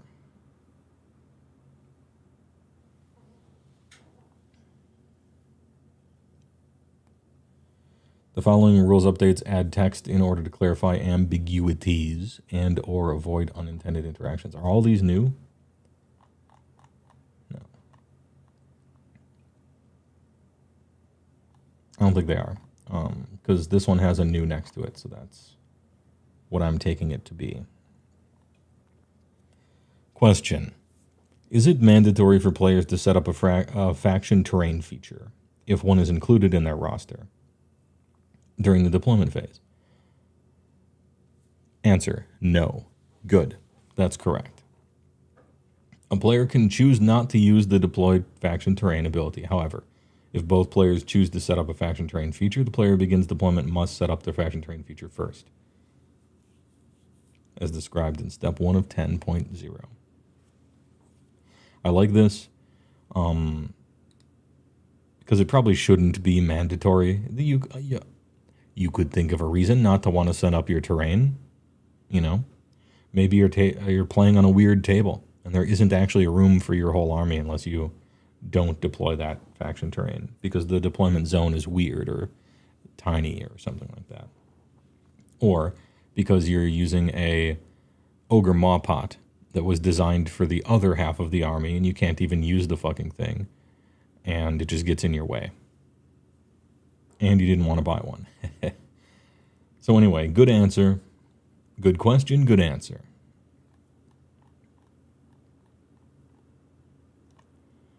Really, all these things are not new? Okay.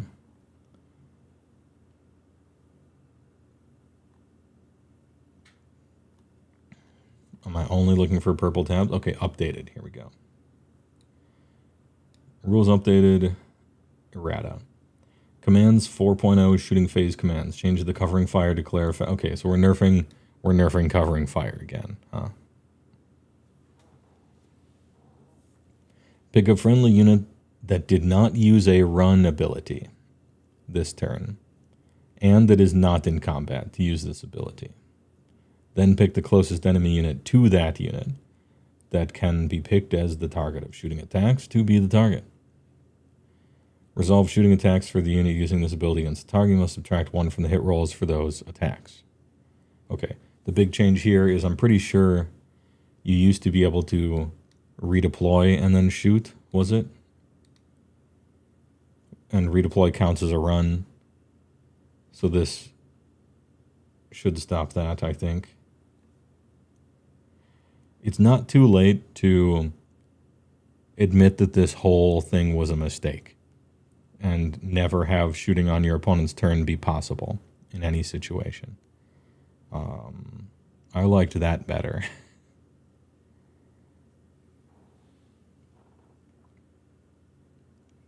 But hey, all right.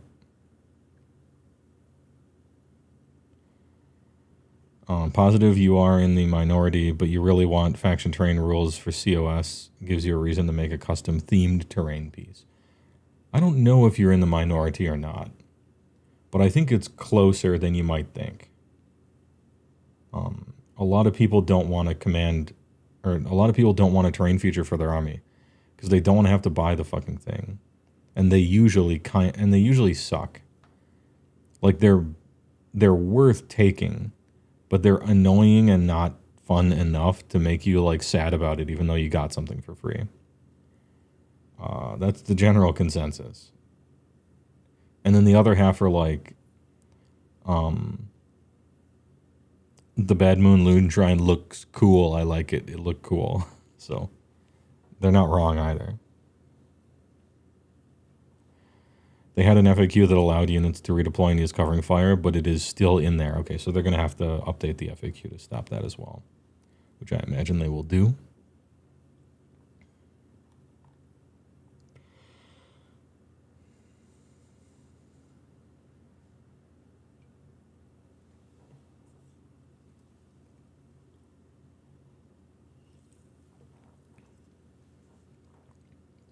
Some more FAQs, nothing. Oh, here we go. Can a unit placed on a faction terrain feature be picked as the target of enemy abilities as opposed to the target of attacks? For example, if I were to pick a Shrine Luminor as the target of the Realm Shaper Engine's Power Unleashed ability, could I pick the hero placed on the Shrine Luminor as the target of that ability? Now, in my head, the answer is yes. Mechanically, the person kind of becomes the whole thing and you target it with whatever. And so I think still yes. And I think the answer should be yes. And it is. So, hey, good work.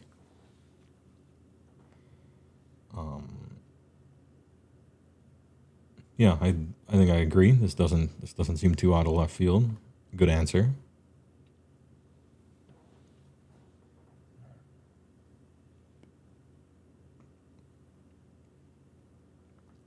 Free includes like terrain and manifestations or things that you have to pay for with money that get you no closer to a 2,000 point army. Yeah, that's an annoyance with them, in my opinion, as well. I really don't want to buy endless spells. I just don't want to buy endless spells. They look dumb. I'm not like a good spellcaster army, so they're getting countered all the time. I don't want to. I know you should be, but yeah. They are the dual or fetch lands of Magic? I don't think so. Because duels and fetches in Magic are the most powerful, meaningful place to start building a deck that's any more than one color. And it's so important. Not so much duels. Duels are like whatever, but fetch lands for sure. You can get the Ravnica duels. It's fine. They're the same thing, especially in Commander. But I don't know if it's that foundationally powerful in AoS. It'd be fun to have an alternative to endless spells. Maybe, yeah. I just, the alternative to endless spells historically has been just not playing with them, because most people didn't. There were, at any one time, there's like 5 armies in the game that are really good at casting spells. And those armies, historically, have always used endless spells. And everybody else basically hasn't. And I thought I thought we had a good thing going there. And then some executive in a suit knocked on Matt Rose's office door, let himself in, and said, we got to move a bunch of endless spell boxes. You got to write rules. I know you're done with 4th edition, basically, but put something at the end that forces every single fucking person to buy a box of them. And then Matt's like, all right, sure, I guess. I'm kind of done with the edition already, though, and it would feel really tacked on. Make it happen. That's my dramatization of how we got all the manifestation rules in 4th edition. To me, that scene makes the most sense for how all of the manifestation rules happened. Because they're not good. Like, they're confusing and goofy, and they count as a unit sometimes, and they don't, and they feel tacked on, and they've become the chaff of the game half the time, and all this other crap.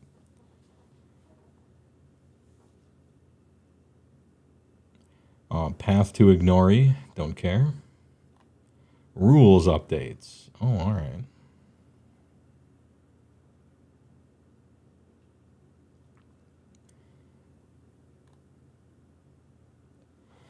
Change the definition of contesting to. Okay, yeah, I often look this up. Sure.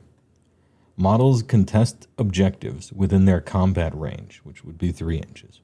When determining objective control, which you do at the end of the turn, I'm pretty sure, the same unit cannot contest more than 1. The player must pick 1 if more than 1 is within range.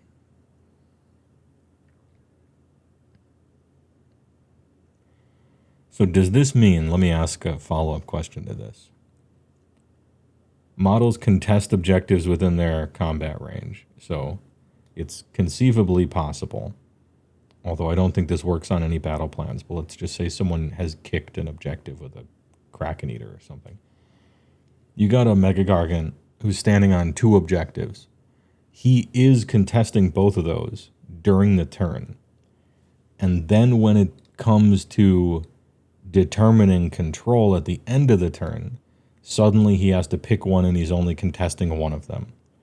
But at all points before that, he was contesting both of them, if any rules care about that. I think that's how I read this. I don't know if that's what they intend, but I think that's how they read this. Or that's how I read it anyway.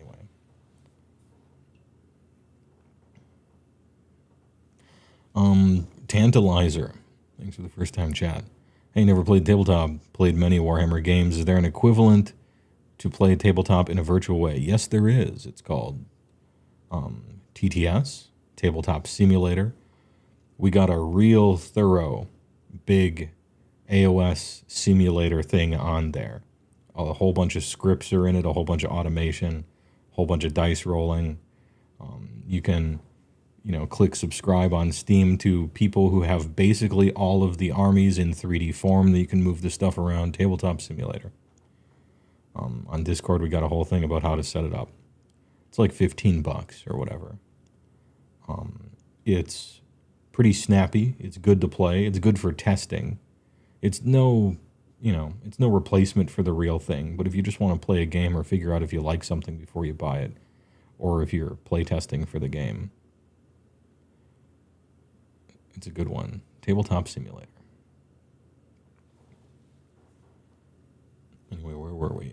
Change the definition of countercharge to countercharge command 2. Charge in the enemy charge phase. Oh, so we just... Okay. This must be clearing up some sort of lingo somewhere. Maybe in how they write things, I'm not sure. Clerical change, maybe. Remove the following text for strike last. Yet more stuff. If both players have units with strike last... Wait, we removed the following text. If both players have strike last, they alternate fighting with those units after all of their... Okay. Yeah, so we don't need that text anymore. Got it. Some abilities that trigger off of charging, maybe. Yeah, maybe we're using the keyword now, because we probably should. Thanks for derailing the conversation. Hey, no big deal. This is live. We can derail the conversation as much as we want. We're chopping it up later anyway. Don't worry about it. That's what the live stream is for. It's on sale right now. Not sure how cheap it was. I think it's like normally $20 or something. It's a super good value. It's big time value on that TTS thing. Change the definition of underdog to player with the fewest victory points. If tied, there's no underdog. Yep. Okay. Perfect. Rules updates. Oh man, we got they're just throwing them out here. Finally, we're getting into some. Yeah, it's 50% off all the time too. I bought it when it was 50% off as well. Let's discuss politics then. I follow politics, and I've been kind of politically aware for most of my life, and I feel very strongly about my politics. However, I understand that what I'm doing is talking about tiny plastic men in a tiny plastic men game. And a lot of people watch stuff like that to get away from politics for one goddamn second. You know what I mean? So sometimes it's hard not to, but for those people's sake, I at least give her an attempt. Gloomspite Geats. New. Alright, good. They needed one. Oh, Spearhead. Okay. Thank you. You saved me. Diabetes. Using the leet word. Thanks. You saved me from wasting my time and everyone else's. General's Handbook 2425. We did it.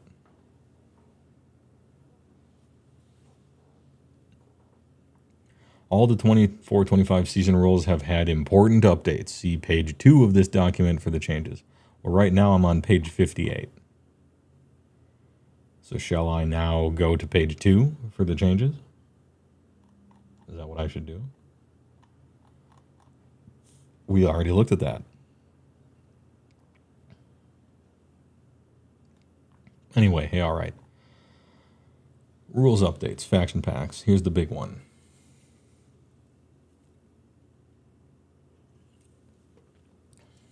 All right, I'm going to blow my nose real quick. Sorry about this. I'm less not sick than I thought. And all I had to do was talk for 2 hours to figure that out. BRB. Getting the tissue.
All right, I'm back.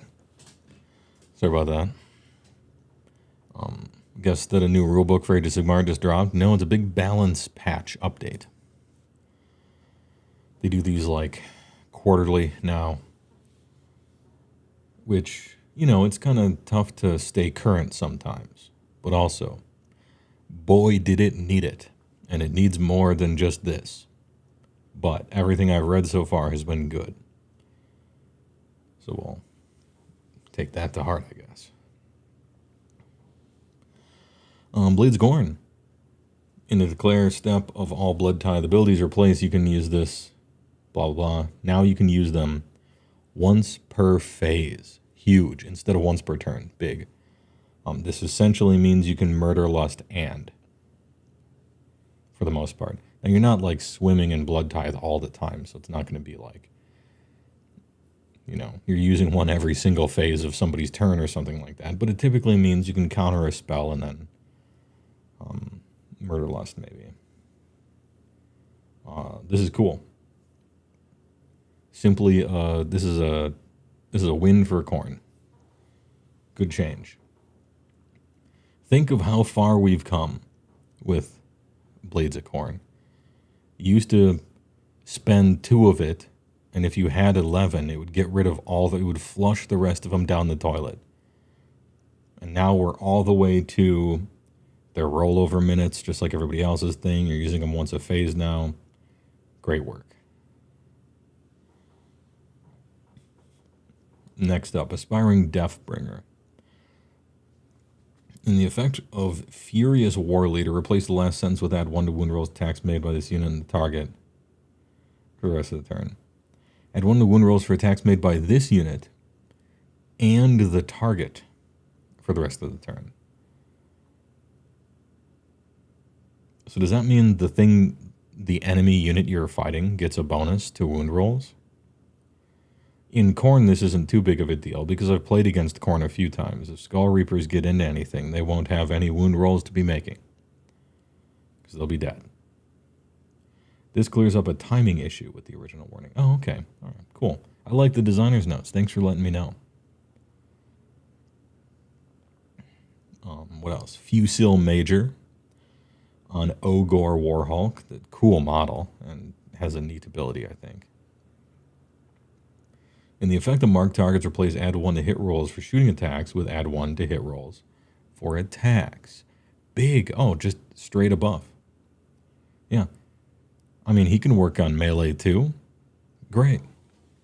Targets another friendly unit. Oh, okay. So there's just 2 of them then. Great. I hadn't had someone use that against me, even though I played against Korn a few times.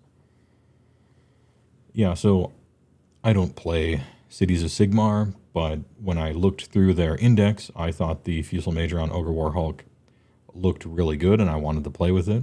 And now,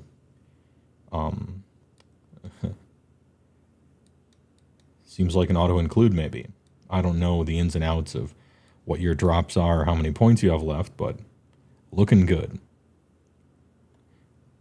You know, it's nice that an ogre somewhere gets something, right?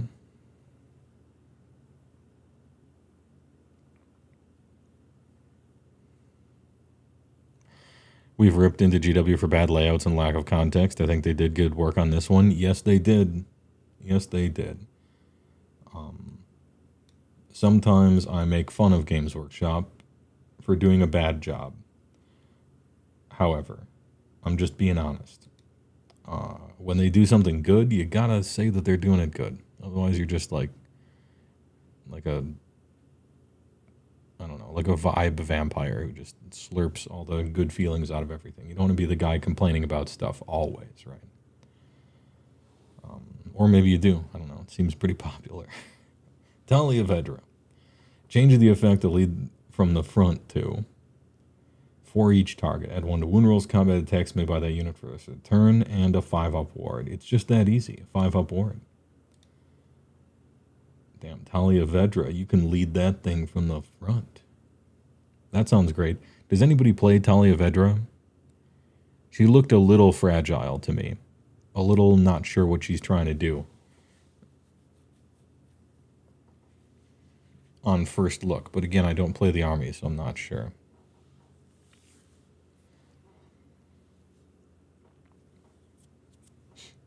Disciples of Tzench.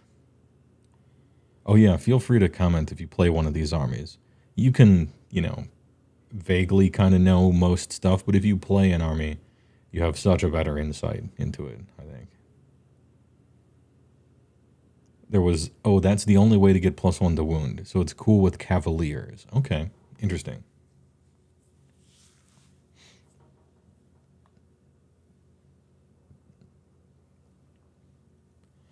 She dies too easily. That's what it looked like her problem was.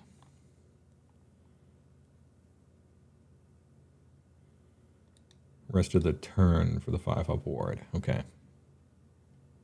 She seems better now, still fragile, but has a better idea what she's trying to do with the ability. Just be a glass cav hammer. Okay. Anyway, Zench. Master of Destiny.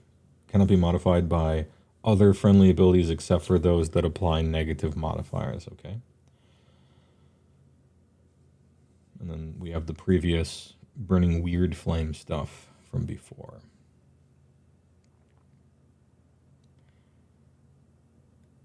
Except for those that apply negative modifiers. All right. There must have been some combo there. I'm unaware of it. Flesh Eater Quartz. Good, they need it. The singular thing, had I been asked what was the one thing I would do to help out Flesh Eater Quartz, it would probably be rethink the way you can get your points, because having 5-up armor foot heroes get into melee combat and not die is not it. Do something else for that. And the second thing is have their units be good.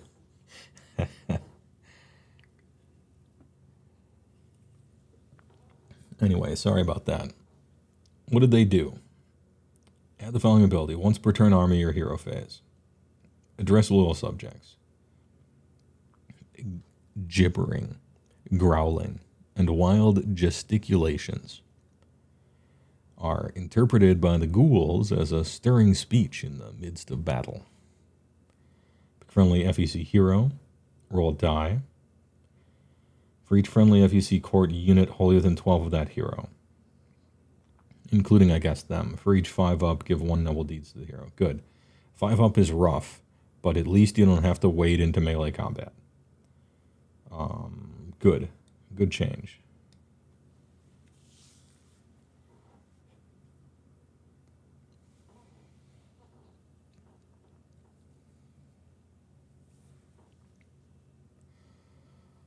It's only your turn.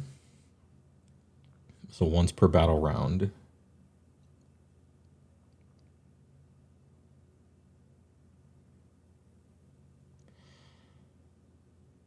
That's good. I like that. Grand Justice Gourmain. Oh, this is the funny wig man. In the effect of Delusion of Justice served, replace that with this. On a 3-up, the unit gains a noble deed point. Then pick one of the following effects to apply. Ooh, okay. Hey, Flesh Eater Court players. Is Grand Justice Gourmain one of the lucky few foot heroes that became free? I mean, drop-wise? If so, I really like him now. He's a sub-hero? Nice. Okay, so sub-hero, so no drop. Farms noble deed points. Can stand as far away as humanly possible, doing his funny justice judgment things, which I think are actually good. I like the cut of this guy's jib now. I like this guy. I don't know what your lists look like, but this is a huge correct change. I think 5-up is maybe a little too hard, to be honest, but it's a good start, and it's a good change, right? From the idea of melee foot heroes actually fighting, just stupidity, right? So giving speeches and praying and stuff, great. Grand Justice looking better than ever. You love to see it. And I'm told they got points changes as well. Put him in the chair. He's like the perfect chairman, you know?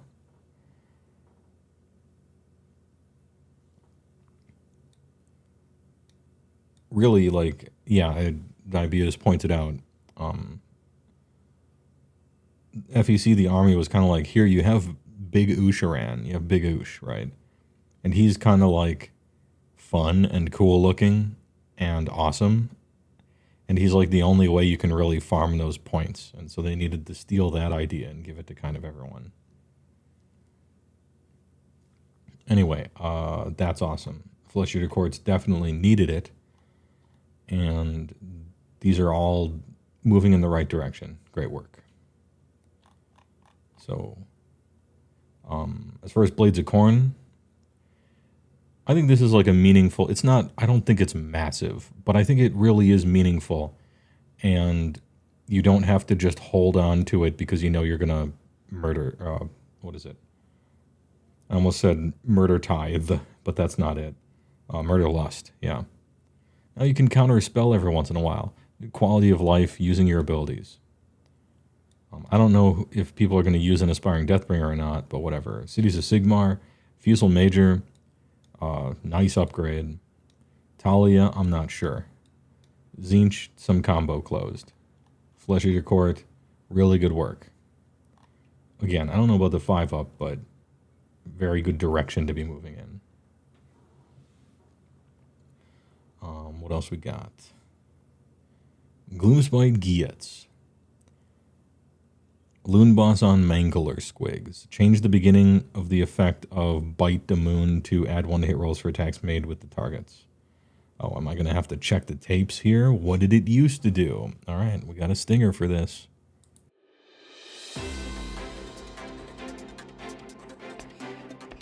And we take a look at the tail of the tape. Some of them may be involved with exotic stuff. like dark matter, something. An ABC News brief brought to you by Michelob Light Beer. Now from Washington, Sander Van Oker.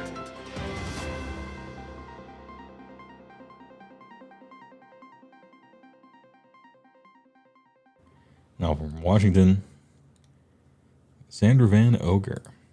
All right. Loon Boss on Mangler Squigs. What did it used to do? Bite the Moon. Pick this unit and all friendly squigs wholly within 12. Add 1 to wound rolls for their shitty mouth attacks.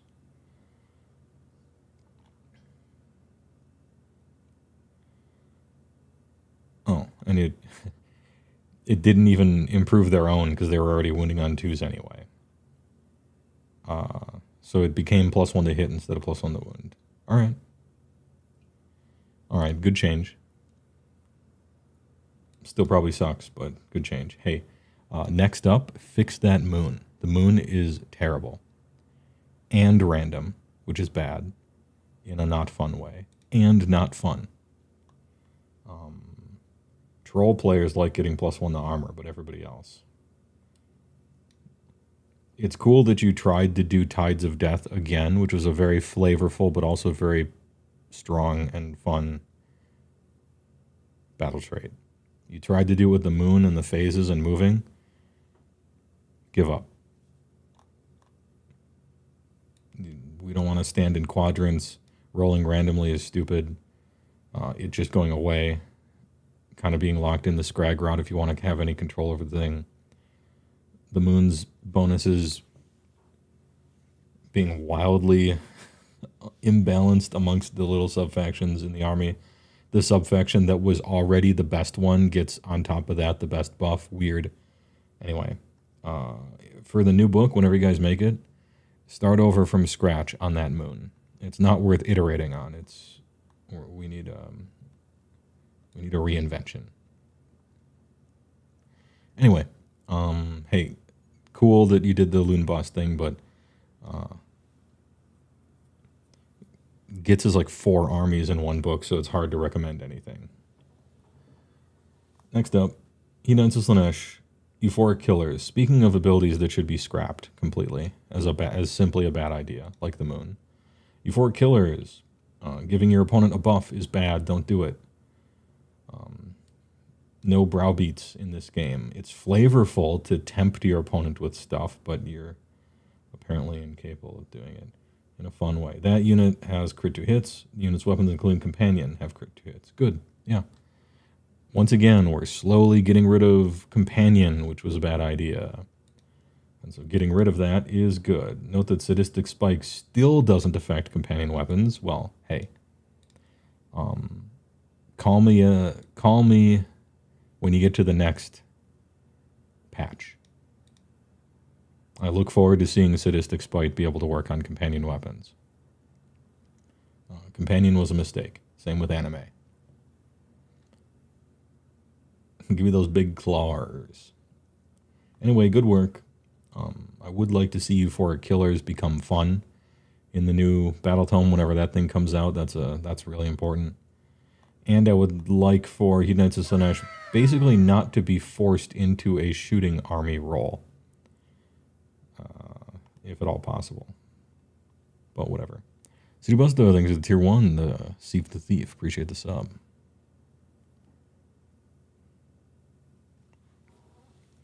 Tides of Death kind of sucks because the gameplay is the same every time, and if you have an opponent that knows how to play around it, they plan for the ASF turn. That is correct. You are right. I pointed to it like it was a success story, and compared to the moon, it sure is. But it's not like the best battle trait, or anything. It's not like it has no problems, or it's perfect or anything.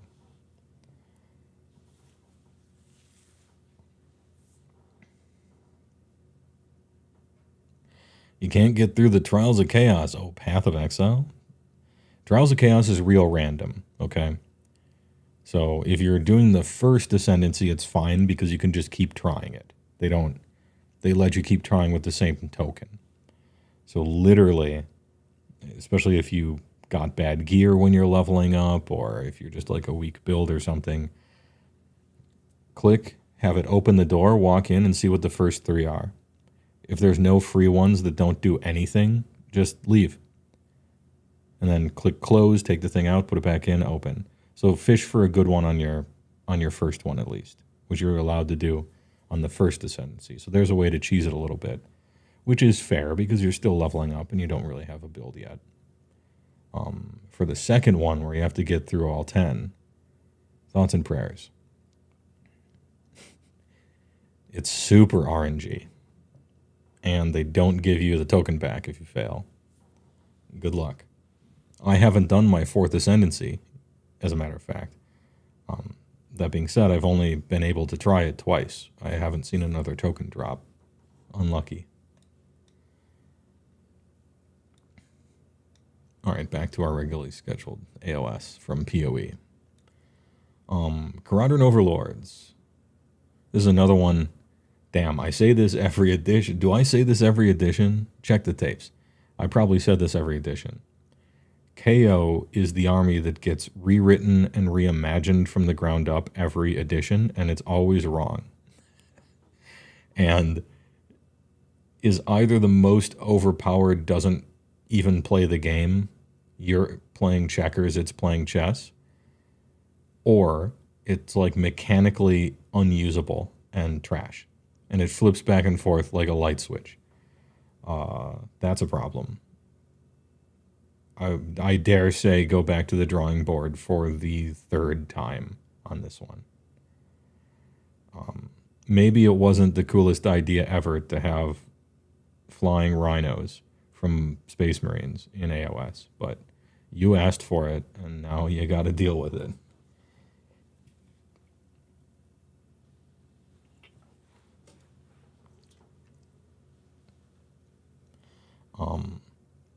I believe that right now they're the most, like, non-problematic from all sides they've ever been.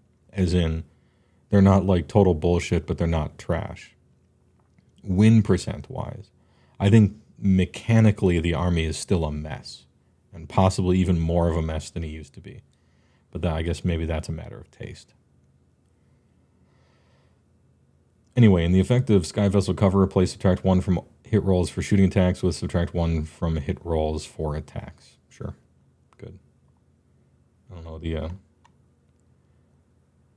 Yeah, sure. Good. The boats should be... I think the boats should be really hard to kill. Particularly the big boat. I think the boats should be very hard to kill. That is my opinion. And then what's next? Lumineth, nothing, because you're fine. Nurgle. Add the following desperate remedies. Manifestations and faction terrain features cannot be given diseased keyword by any friendly abilities. Okay. You can't disease an endless spell? That's too bad. Faction terrain features? What do you mean? Trees get diseases all the time.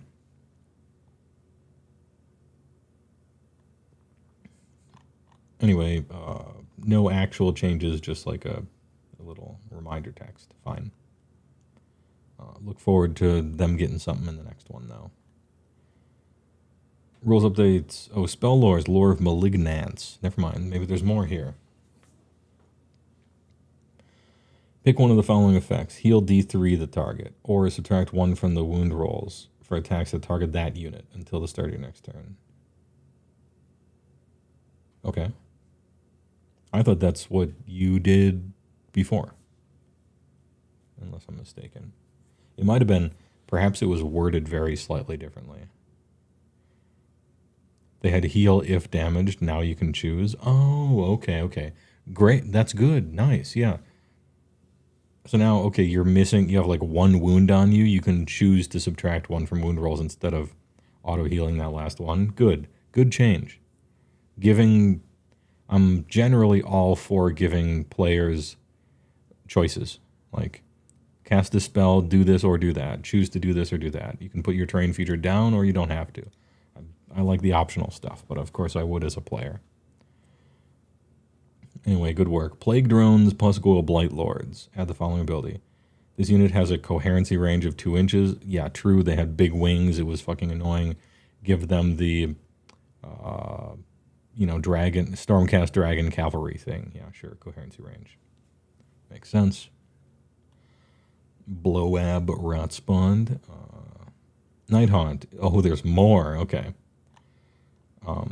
There's more. Nighthaunt gets more deep nerfs, I see. New battle trait. Change Discorporate. Pick a friendly Nighthaunt unit to use his ability. Ward 5 up for the rest of the turn. Ooh, and it's hero phase. Okay. This is actually a meaningful nerf. Now they have to call their shot. They have to choose in the hero phase when they get their all-out defense, if you will. And so the opponent knows which unit you targeted with that, and so they can perform target priority if they're in a situation to be able to go against one thing or another thing and actually get there. All right, yeah. That's a fine nerf. You get to keep a 5-up ward for any unit, which is big, but you have to call your shot first, and everybody knows, first of all. You do get it against shooting, so even though it's kind of a nerf, it's also kind of a buff. It just really depends. And it just lasts. It lasts for the whole last turn. So you get it for both of them. Yeah, this is a clever change because there are positives and negatives to all of it. I think overall I would say it's a nerf. But it's not nearly as big a one as it could have been, so I appreciate the light touch. And that's all they get. And now we get to my boys. Ogor Matribes. Add the following after the first sentence of the effect of trampling charge. Add 2 to the roll if this unit is a monster.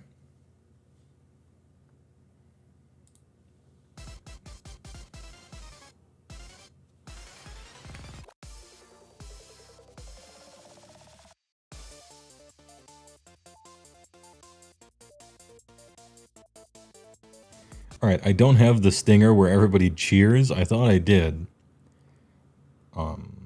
Anyway, this is big. Notice how it says add 2 to the roll. This is very important nomenclature that you may or may not be aware of. But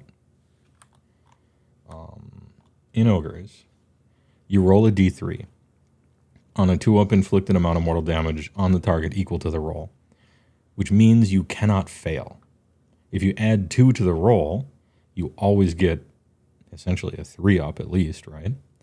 And there's no rule of 1 for this thing. So it means that monster impacts cannot fail. Matribers. And why did I make such a big deal out of that when that's kind of obvious? Well, because in our sub-factions, we have Brutal Stock. Each time a monster uses Trampling Charge, add 1 not to the die roll, but to the amount of damage inflicted, comma, if any. Which was very carefully worded to make sure it still failed 33% of the damn time. And it was annoying. We got those impacts back. What is our... So, D3 plus 3. We're doing 4 to 6. Minimum 4. So just in your head, it's just 4. When you're playing on the table, you're like, all right, this guy's going to charge. He's going to do 4. That's predictable. 4 mortals on the charge. I mean, sometimes it'll be higher, but guaranteed 4, right? Big. That's huge. And it's predictable and consistent, which is not something I'm used to. Big W.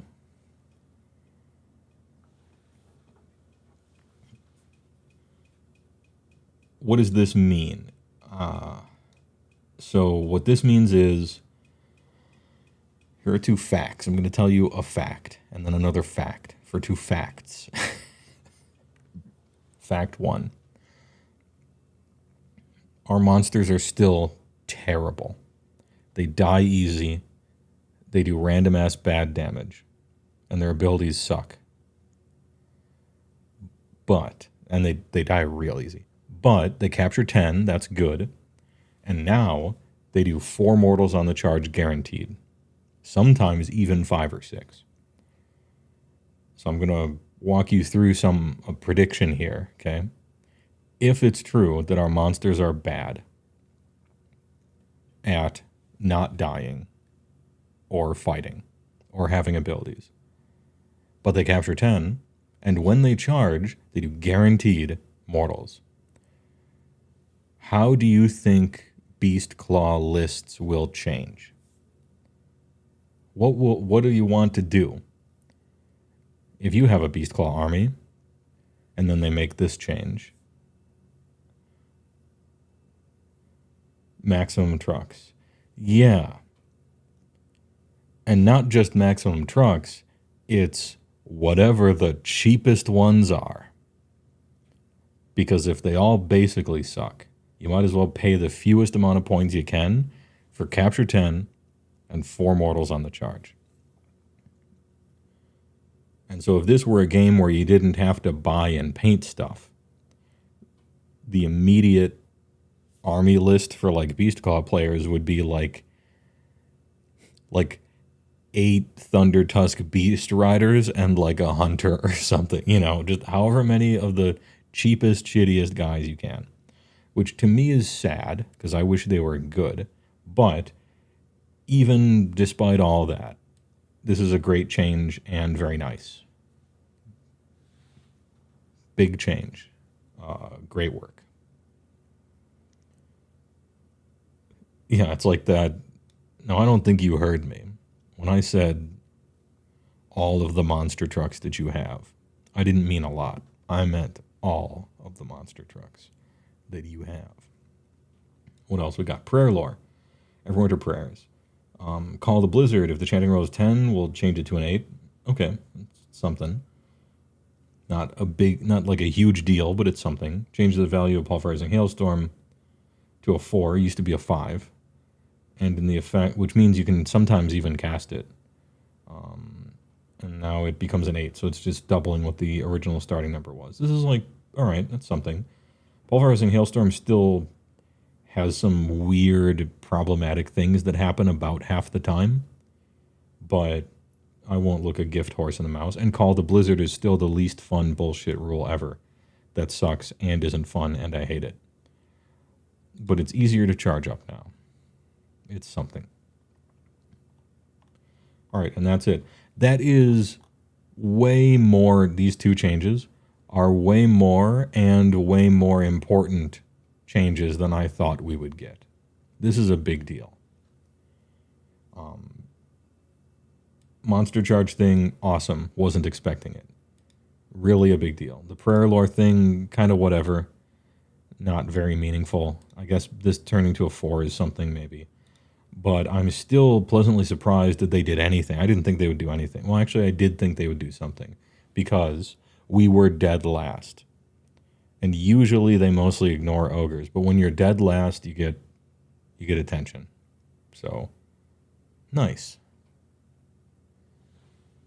Probably the best changes possible short of rewriting the War Scrolls. Unfortunately, that's what they need, yeah.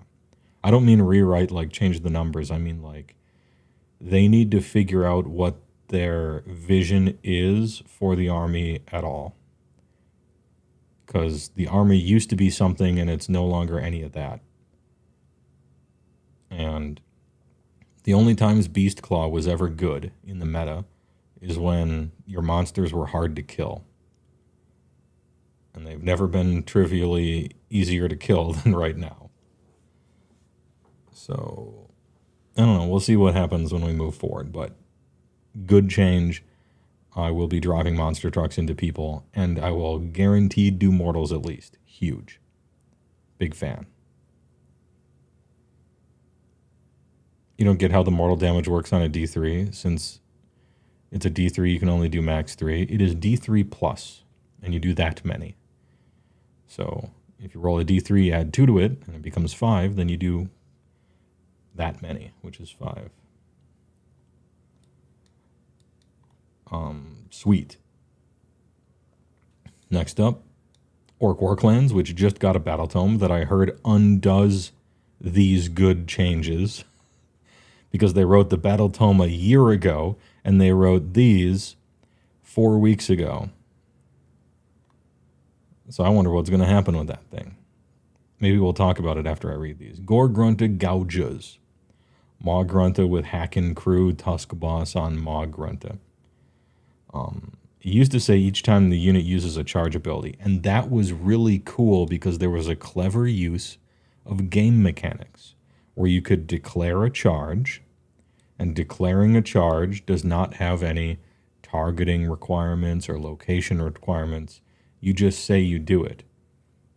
And then resolving it is like rolling the dice and seeing if you go anywhere. And use means declare in this game. So you could be in the corner of the battlefield, 40 inches away from anyone else, and essentially just sit there on your Maw Grunta, just revving the engine like a Harley, and get momentum points. It was awesome. I thought it was really clever and cool. But it was clearly unintended, and they didn't like that, so they changed it. It has to be the result of using a charge ability each time it has charged. So using something and having charged is different. So, all right, fair enough. Although I like the idea of the Ironjaw dude sitting on a Maw Grunta and revving its engine with like an American flag do-rag on and shit like that. I thought it was funny, but hey, all right. Yeah, he's visualizing the momentum. Become momentum itself. Fun detected. But it was like a goofy interpretation of the rules that a new player wouldn't know or figure out, and probably unintended, so fine.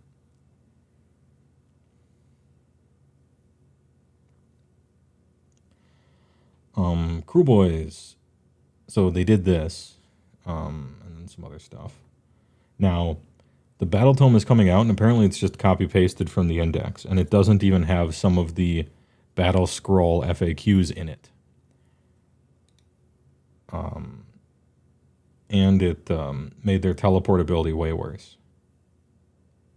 Like, way worse. And it screwed with the Sludge Raker Beast. It seems to be just the index, only worse, which is shocking to me.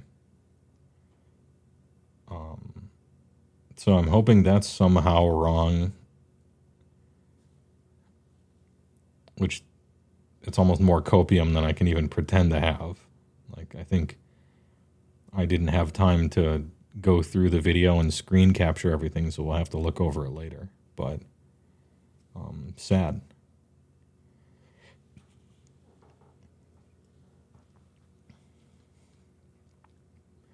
Yeah, way worse teleport. Lowered damage by a lot by screwing with Sludge Raker. And then taking abilities away from you, and then giving you a terrain feature you have to like roll over like a dog to get your treat so that you get some of those abilities back. They're taking something away and then making you do a stupid trick to get some of them back. I hate when they do that.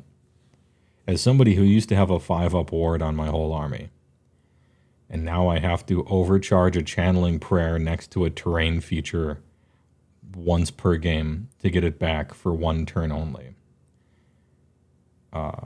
I sure don't like it when they take away something you used to have and then make you jump through 7 hoops on a Tuesday to get it back temporarily, kinda.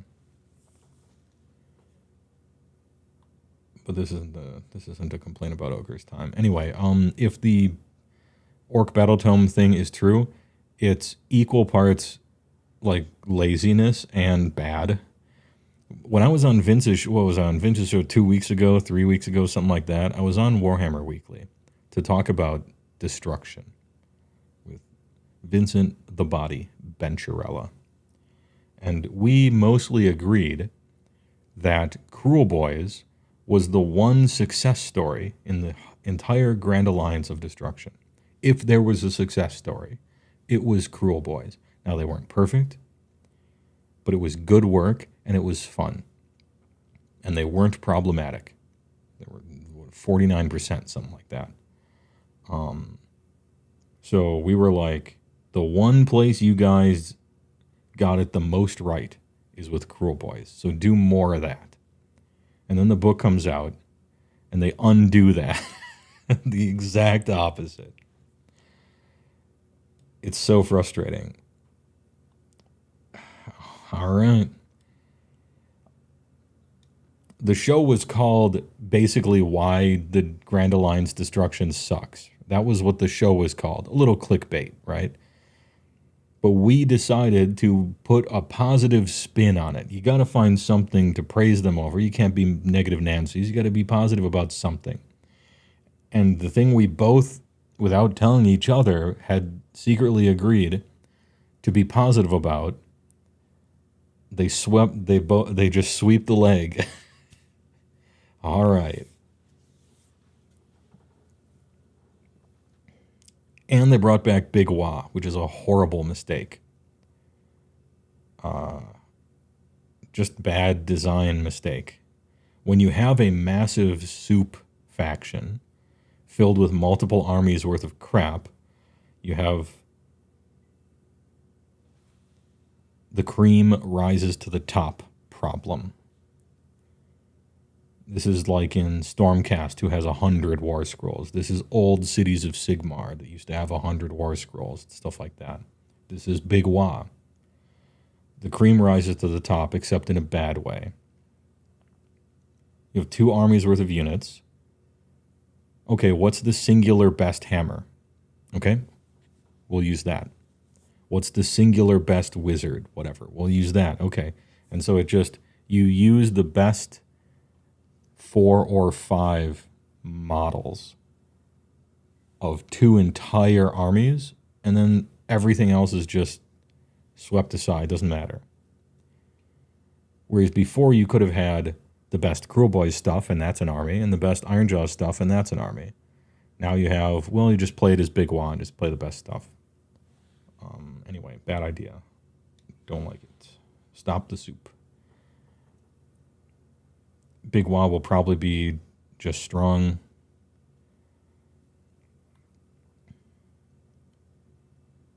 Gothazar Harvester gets an update here. In the effect of the Bone Harvest, replace.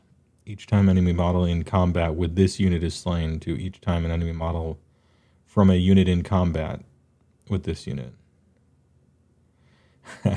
Oh, yeah, okay. No, I get it. I see. Funny. They definitely meant this one. I think they probably meant it to be the second one, the one they just changed it to. But the way this one actually reads is the model that they are removing as a casualty has to be physically there, and if you're taking it from the back, then it doesn't count, you know? I bet a bunch of people played it the way that they clearly intended this whole time. But good work, yeah, we had to fix the language here.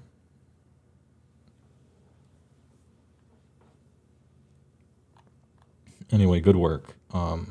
Hey, you should put all the flavor back in Catacross that you took out from 3rd. And also, you should do a 180 from making the army the hovering around hero node zones army.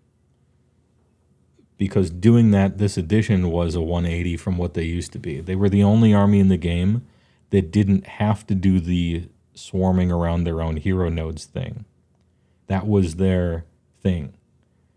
And that was cool. And now they're the opposite, and they're swarming around their hero guys. I don't like that. But I don't play the army, so maybe don't listen to me. But it was disappointing to see that. OBR is like good and everything, but I'm almost the most dissatisfied with their index out of all the armies. Almost. It's close. I really don't like the OBR index for 4th. I think, like almost everything, went in the wrong direction, to me. I know they're doing well, like whatever, you're winning, and I don't play the army, so I don't have horse in the race, but I fundamentally disagree basically with the whole direction the army has gone.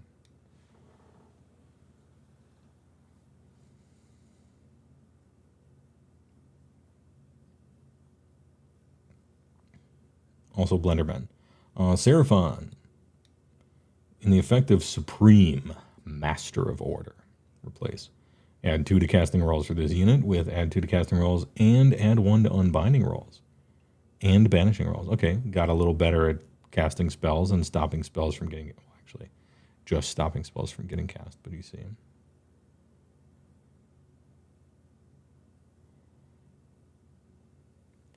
I think you're overestimating how much old OBR wanted to spread out. Probably. Again, this is coming from somebody who doesn't play the army.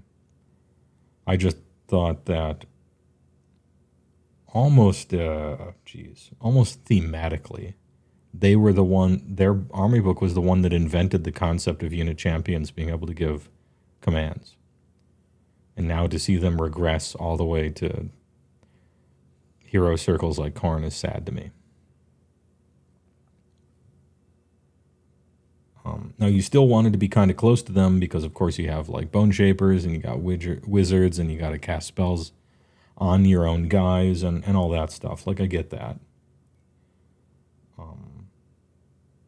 But I thought it was cool that you invented unit champions, and now look.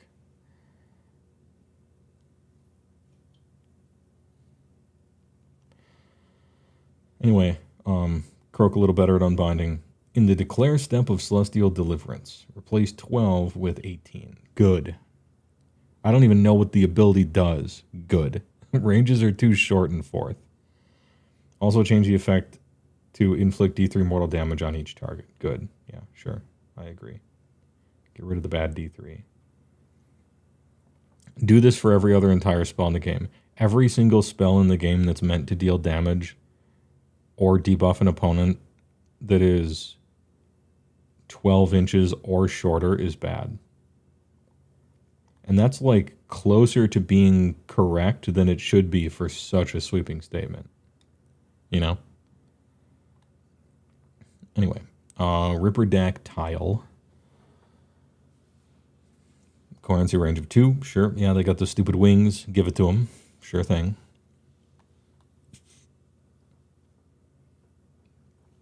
Oh, change the Hargante charge.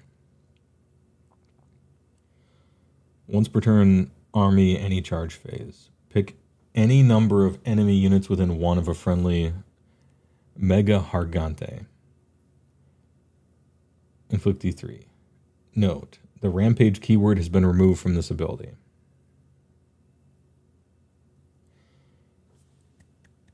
Good. Another shit D3 is out of the game.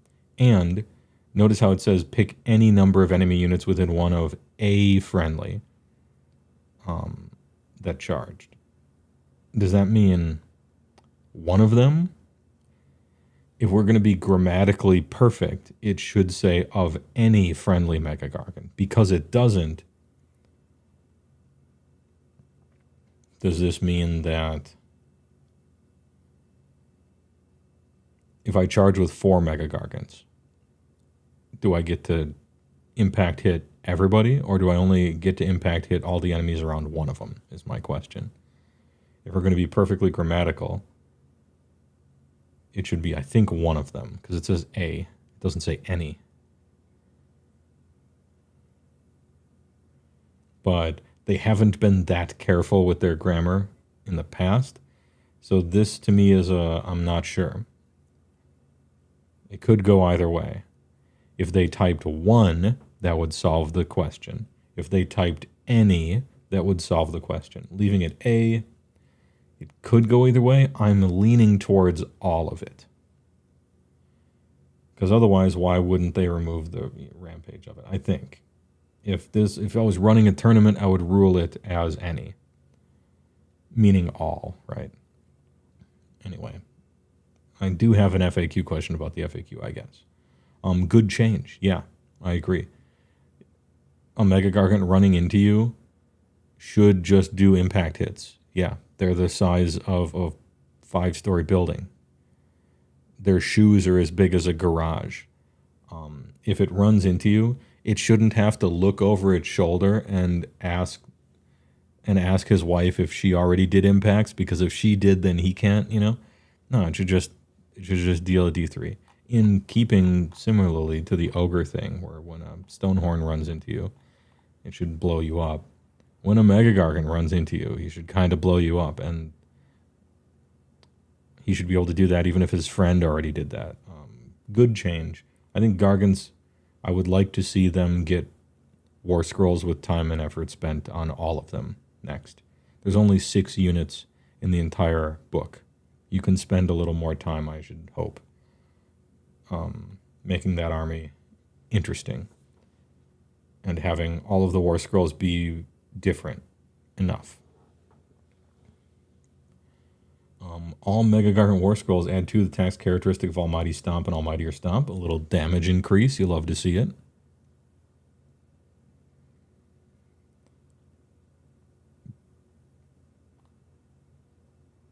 And Beast Pounder Mega Gargant. Change the tax characteristic of the Men Over Here Club to 5. It did need that, yeah, because the other one was just better than the Beast Smasher. And the Beast Smasher just copied his War Scroll and changed a keyword to be worse. So I guess some other change is warranted. Fair. Fine. Their shoes. You show me a Gargant shoe. Oh, true. Sorry, I was thinking about the concept of like giants, but I forgot that Games Workshop have the stupid ones. They're like dumb. They're like, why? How come they have to be dumb just because they're big? This is harmful Gargant stereotyping, and I won't stand for it. Yeah, and one of your Gargants can now get a permanent +1 to hit with the Honor Guard. This is actually kind of an exciting update for Sons. However, they have deserved an exciting update because they haven't been doing very well. Now, they've been doing better than Ogres, but they... you can't do much worse, because I think we were dead last, so whatever. Rules updates. Oh, and then more Sylvaneth stuff.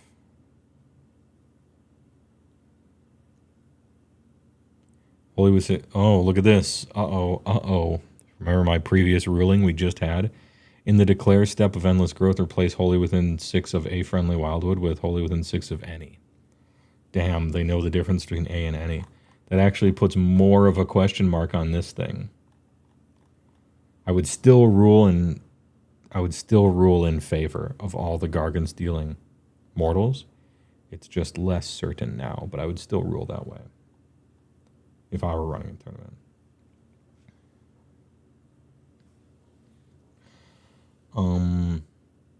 Frequently asked questions. When Ilania and Elanthor use the Total Eclipse of the Heart ability, does your opponent need to spend an additional command point for the first command used by any unit or for the first command used by each unit?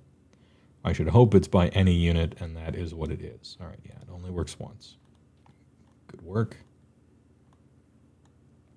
Other digital downloads. No thanks. No thanks. The other changes are just a shitload of points, okay? And I'm not going to do a play-by-play on every single army's, every single number of point changes for that. Because you can kind of see that there's a bunch of green or that there's a bunch of red, or maybe there's a particular unit where you're like, yeah, that guy was too expensive. But for the most part, if you play the army or build lists with the army, you know a whole lot more about what plus or minus 10 really does matter and which doesn't.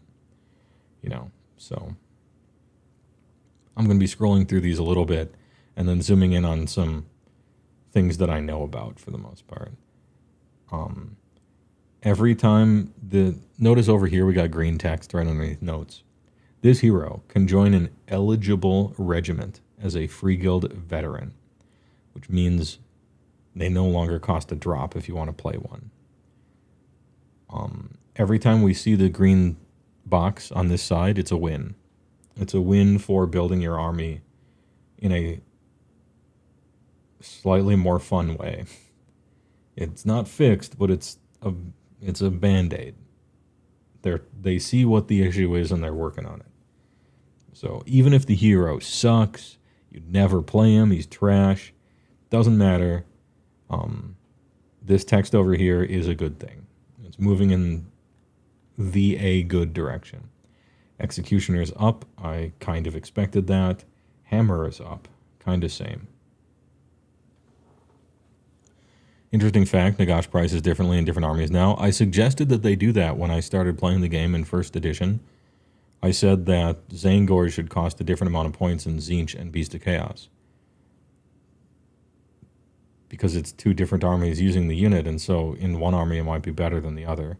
And they have different names anyway, and so they should cost different points. 8 years later, they have done it. So good work. Yeah, that makes sense. You should have the guy cost different in different armies.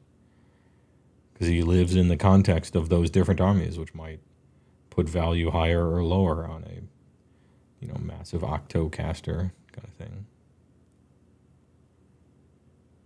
Now give Nagash a different war scroll in each army? I think they should. And they should say Avatar of at the very top. I've been saying this also for my entire time playing the game. Every god model should have the word Avatar of at the very top. Just for, if it actually was the god, they would win a 2K point battle, right? It's silly. Have it be the Avatar or something, so that my lore can survive this. Anyway, that doesn't really matter, but it kind of does.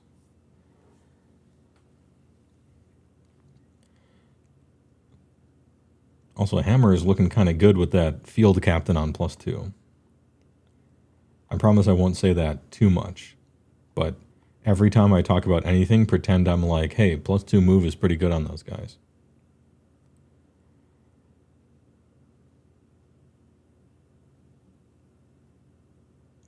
Isn't Delariel just herself, though? Yeah, what I mean is, in a gamey way, I feel that the tabletop war game version of AoS should be playing with, like, faded shards of representations of the gods just to preserve their power scaling and how cool they are in people's heads. It's purely like a lore thing. I understand that Nagash actually does have avatars. He's got a ton of them, like a dozen, I think, or some amount. And he's splitting his consciousness between all of them, and that weakens the water level of all of them, plus all the mindless undead. I wasn't really talking about that. I was talking about the, I guess power scaling of the gods. 6 Varangard would never, ever just kill Alariel, right? Or Nagash or something like that. And so if it happens on the table, you need an out. But that's just me. Jajoin being 6 under is now a better position to be in than being 5 under if you're going second in the round. Until you fail the prio roll. Yeah. That is true.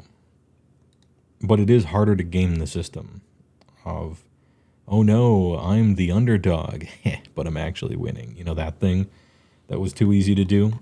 They made it slightly hard, or they made it, I would say, more than slightly harder to do. Again, I don't necessarily love the system, but it seems that they found the general area where there really is like a mechanical problem they have to fix, and they're working on it. So I appreciate that. Daughters of Kahani. I can't believe I'm saying this. I'm looking for Marathi Kane to go down a little bit, but she didn't. Hey, all right. Fire Slayers. I'm looking for a lot of green, and I see a lot of green. And if anybody should have every hero almost be free, it's Fire Slayers. So good work there.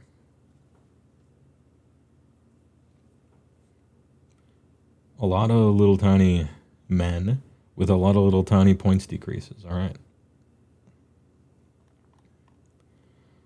Deepkin, King sucks. Soul Render sucks. Soul Scryer, kind of whatever. Namarti Thralls, it almost doesn't matter how cheap you get them. They're bad, which is really sad because I love what they look like. I know Deepkin, nothing here has changed at all. This is actually a miss.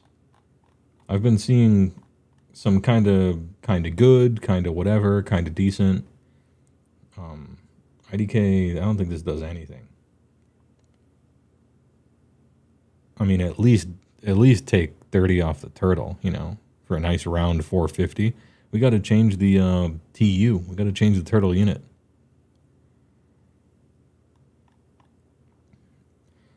KO. Footman, green. Nobody gets to be a special thing, but I guess everybody just always was. Yeah, all right, so you already did that. Gunhauler down, Skywarden's down. Okay. Sure. Luneth, Texas, up to a flat 600. Windmage up a little bit. Light of Eltharion being free to join, really good update. I know that melee foot assassins are like universally terrible, but people like Light of Eltharion and Sigvald are the exact type of people who have just enough rules that if you make them drop neutral, someone might like play them maybe. I don't think it might not be right, but it makes the most sense, I guess.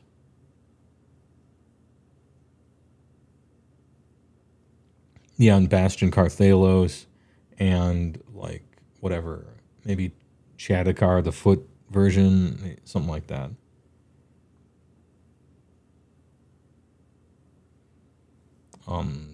The cow could chow down a little bit. This one did, but the other one didn't. Interesting. Spirit of the Wind could go up to 500. Maybe 600. Same as Marathi, I guess. Until they write rules while imagining that people want to play the game for fun. You know? Bastion's not close to playable, though. That makes me sad. It makes me sad that you are right. Seraphon. Oh, the Stink Seer goes up a little bit, but some other stuff. Oh, 40's a chunk on Old Blood. Astro's Bearer down to 130.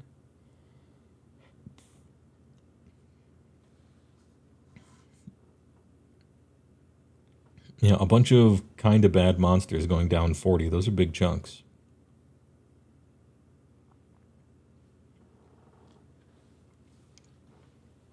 Both Bastillodon types, sure.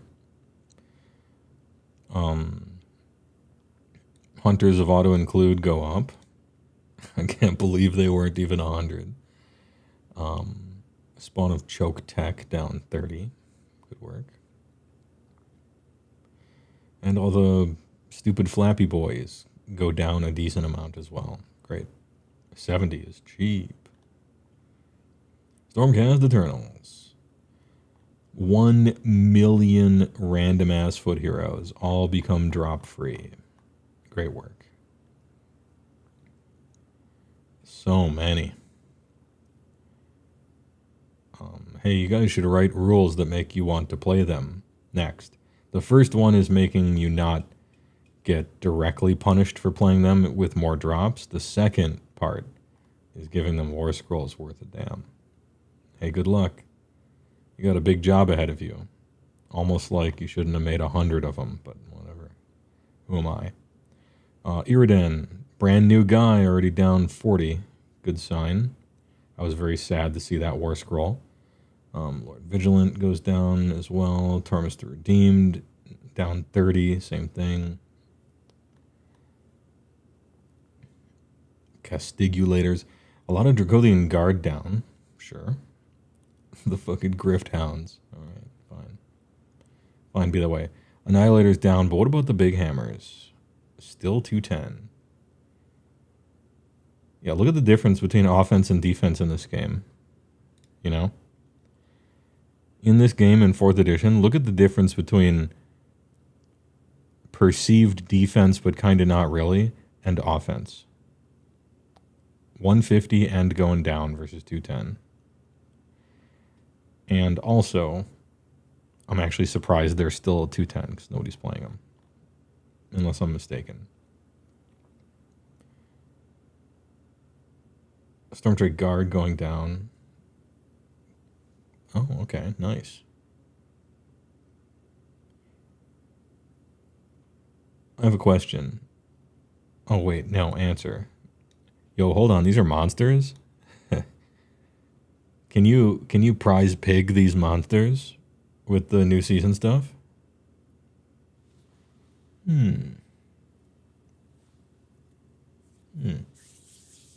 Interesting. Okay. All right, just thinking out loud. The stupidest looking cavalry in the army. Wait, no, I forgot. I forgot the Dracothian Guard exists. The second stupidest looking cavalry in the army goes up because sadly it's good. Man, I really wish they would have had good looking cav. But whatever. The dragons seem kind of cool. Sylvanath. That's a lot of green for just getting a lot of really good rules in the previous balance update thing. Sylvanath's really good. The win percent, I guess, isn't showing it, perhaps. But it's my opinion that Sylvanath is really good. There's some big 50s off of Drycha. Hey, put the bee attack back on her war scroll. Unruin her war scroll, and maybe you won't have to drop the points. Big 30s, big 40s, big 4. All right. Spider Revenant's down as well. Art Revenant being free is kind of interesting.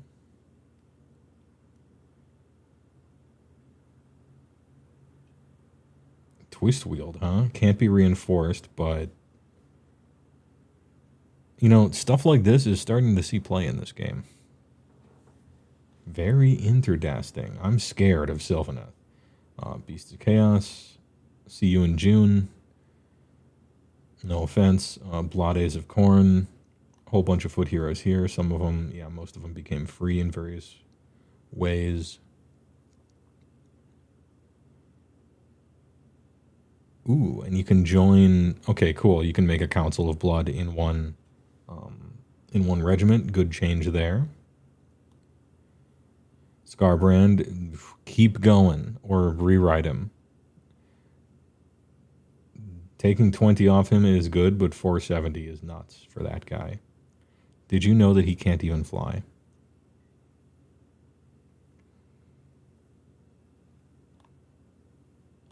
Okay, so this guy can't. The Wrath of Khorne, Slaughter Seeker, yeah. So the Wrath of Khorne has to be the leader one, but then you can buddy system up. You can buddy cop with double bloodies.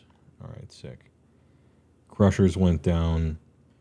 The awful Korgorath thing. Mighty Skull Crushers, Wrath Mongolers. Actually, Wrath Mongolers going down is kind of nice. Skull Reapers didn't go up. Good. I could see a world where they went up, and so I was pleased that they didn't. Yeah, and put them on a... Are they 4s and 2s in that army as well? Or do you have the curse? Because making him a prized monster is kind of interesting, too. Anyway, interesting stuff happening in Khorne. If only your prayers were good. That's something I would look into for the Battletome. Consider making their prayers good. Tzeentch, a lot of pluses. That's a lot of pluses and a lot of minuses. I've never played against this army in 4th edition, and I never will, because it's usually in the winning tables. But I played against it the most out of any other army except for Khorne in 1st and 2nd. The win percent numbers tell me the reds are needed. I don't know too much about it, so I can't comment too much. Unites the Slash, that's a lot of green. Dexessa, -40, good to see. Blade Binger, The stupid chariot. Keep her secrets down to 420. Blaze it. Free hero over here. Sigvald. Hey, speaking of, melee foot assassins for 200 odd points. Or 2,500. I don't know. What can you do with that? Maybe something. I don't know. Probably not. Sinessa down 50. The Masquee down 10. Painbringers, Seer Chariot. Fiend Blutes.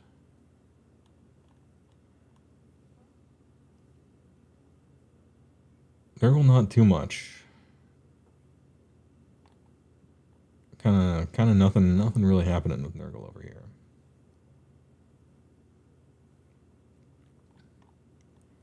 Skaven. Oh, that. Ooh, oh, all right. Hold up.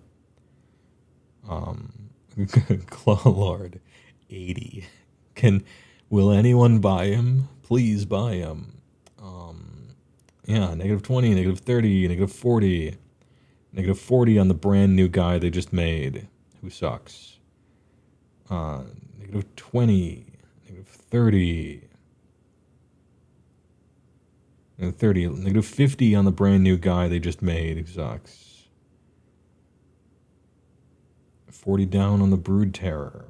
Dude Wheel is now 120 points for an entire Doom Wheel. Closing in on the Doom Flare points, actually. Hell Pit A-Bomb. Plogway. Claw. Rattling guns are up, yeah, figured, and they might even go up from there as well. Not exactly, they're kind of calling their shot for that one. The Warp Blaster, the Lightning Cannon goes down again, I think I agree. I would have liked to see Storm Vermins down, or Storm Fiends down, that's for sure. Keeping Storm Fiends at 268 to me is a mistake. I would attempt them down for sure. Like a solid 20, possibly even more. It was correct to put all the Vermin Lords down. Because they were all like gruesomely expensive for what they did. They still are, even after these big drops. Those Vermin Lords, man, I wish they spent more time on them, to be honest. It's interesting the Deceiver didn't drop. Twitch Prime. I would have like doubled all these, but I guess they don't want too much. Either to Witness thing is a big prime, 29 months. Big comeback to the subscriber fold. It's funny that you're into the fold because we are just unfurling the battle scroll here. Deceiver sees playing in lists. I think that's why they didn't put him down. I think Deceiver should go down, but because people played with him at all, he didn't. I think that's actually the thing. I think that's the reason. Which is a little unfortunate because he should go down. And you don't want to feel punished for playing something that isn't very good, which to me is a Deceiver. It's not very good. But it's weird. Maybe they're coming into it from like a data angle, maybe, or something like that.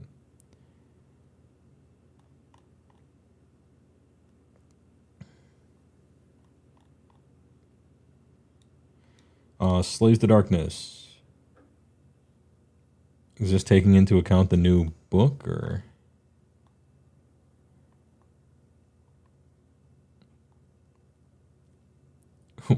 When are the Dark Oak Chieftain going to be negative points?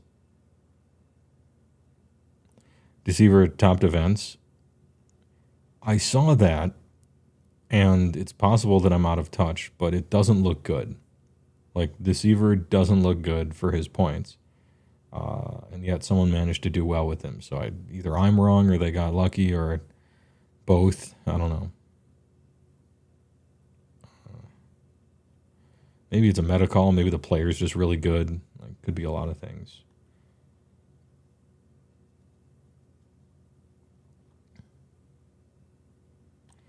My only question is, how much did Vanguard go up?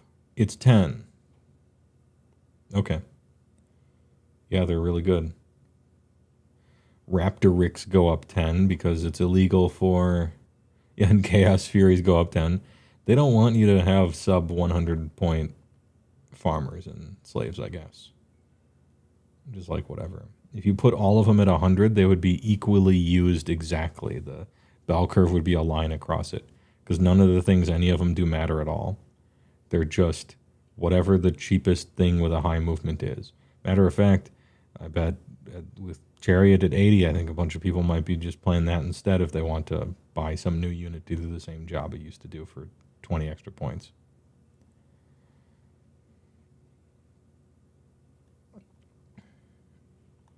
Anyway, good work. Flaw sheet of quartz, a lot of green. Where's Big Oosh? Yes, minus 30. All right. Yeah, down 40, 40, 20, 20, 30. 40, 30, 20. Yeah, big points decreases. And Grand Justice, whom I like a lot as a free hero. I like this guy a lot. 110 for what he does, I like him.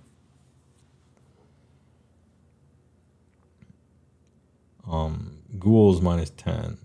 Crypt Flayers 20. Crypt Flayers 2 models 30. Crypt Honkers, Crypt Guard. Even Morbeheg Knights went down 10. They want you to play some of this stuff. Not the mounted heroes. They don't want you to play those with those War Scrolls, but all right. Hey, you got a new rule, which is good. And I think Grand Justice is very playable now. And all your points went down by a lot, basically. So it seems it's in the right direction. Night Haunt, even more positive. Even more a new round of nerfs and a new round of point changes. And are we good now? This is like the third super nerf, maybe, on Night Haunt. Are we good?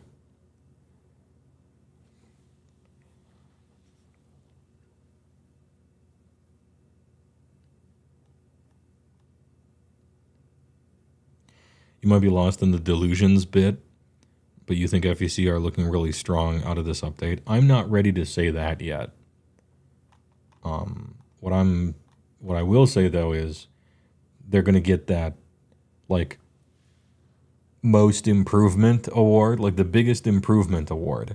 Whether that translates into strong in the metagame or not, I don't know. Probably not.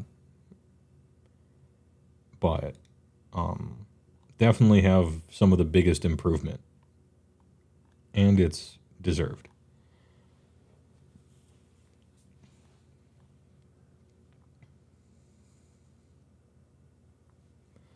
OBR, Catacross goes up. You get a free Xanthos. Soul Reaper goes down. Nagash goes up. Death Rider's up because they were the only good unit. I'm kidding. That's not quite true, but it's kind of true. I don't mean to be mean. I'm looking forward to them fixing the typo on Necropolis Stalkers. There's a typo on their War Scroll. The damage value is 1 at the end of their weapon profile. And I submitted a bug report. But anyway, maybe next update they'll change that. I think it's just an oversight. Soulblade Gravelords, damn, look at all this. Oof. Look at all this. Greens as far as the eye can see. Dama, Palanquin, Kato Easy Chair, the Burka Lounger King, Covenant Throne, Volga, Crits the Rat Prince at 70, sure. Look of Eye, 270, Mommy of Nightmares. Get some free stuff in all this, sure. Neferata stays the same. Shadowcar the Based goes down 30. You love to see it. And the normal one, 150. Vengorian Lord, 50. All right, 2020, sure. Trueblade's down 20. Can't be reinforced. Corpse Cart. And then these awful things, Terrorgeists and Zombie Dragons.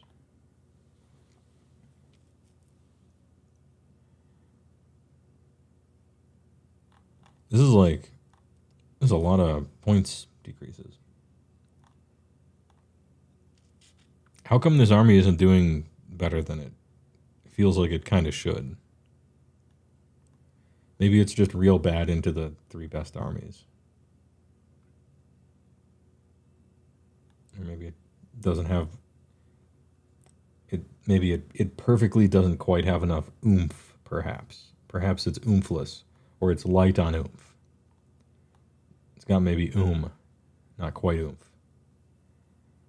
Gloomspite gets Dankhold Trog Boss plus 10. Disagree.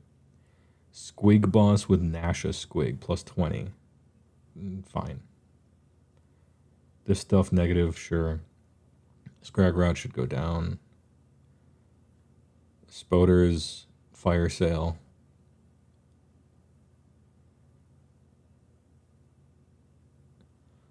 Squigahoid plus 10, sure.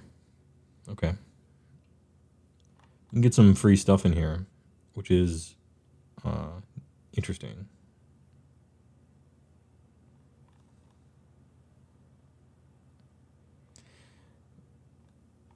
Iron Jowls. Big Boss. Gordrak negative 50. That's a lot. 40 on Megaboss on Maw Cruncher. Negative 20 on Tusker. Gougers and Hack and Crew. You're going to need more than that, actually. The free hero thing is very welcome. Iron Jaws is one of the armies that, like, seems designed on purpose to be as many drops as possible in a game where that's bad. So I'm glad to see all these things. That's good. I hope when their Battletome comes out, they... Oh, wait. Crewboy is kind of the same thing. A lot of points decreases. Interesting that the balance update is decreasing their points, and the Battletome is nerfing them huge. It's interesting, because the nose to the grindstone metagame, exactly how are we tweaking this, is we should make them better, right? And then the Battletome is just about to come out for $60, and it's going to make them worse. So you can really tell they wrote the Battletomes a year ago when they were afraid of Crewboys doing infinite mortal damage. I think the best possible outcome, unironically, is the Battletome comes out and they just say use the index with the current Battle Scroll patch changes to the metagame. But that seems counterproductive from a business standpoint, so I don't know what they're going to do. Ogre Montrez, Bloodpelt Hunter. Yep, you're going to have to give him a War Scroll if I'm going to take him. At least they know that he's bad, so that's cool. Voice of the Everwinter Regiment. This hero can join. Cool, okay, so you can put a Huskard inside of a Frostlord thing.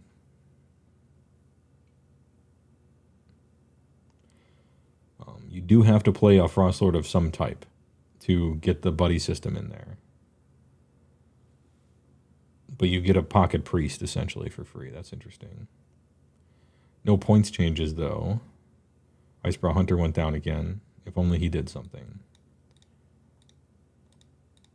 Kragnos, they put right there. You're going to be playing him. Remember. Tyrant down. Yep, that's correct. Keep going.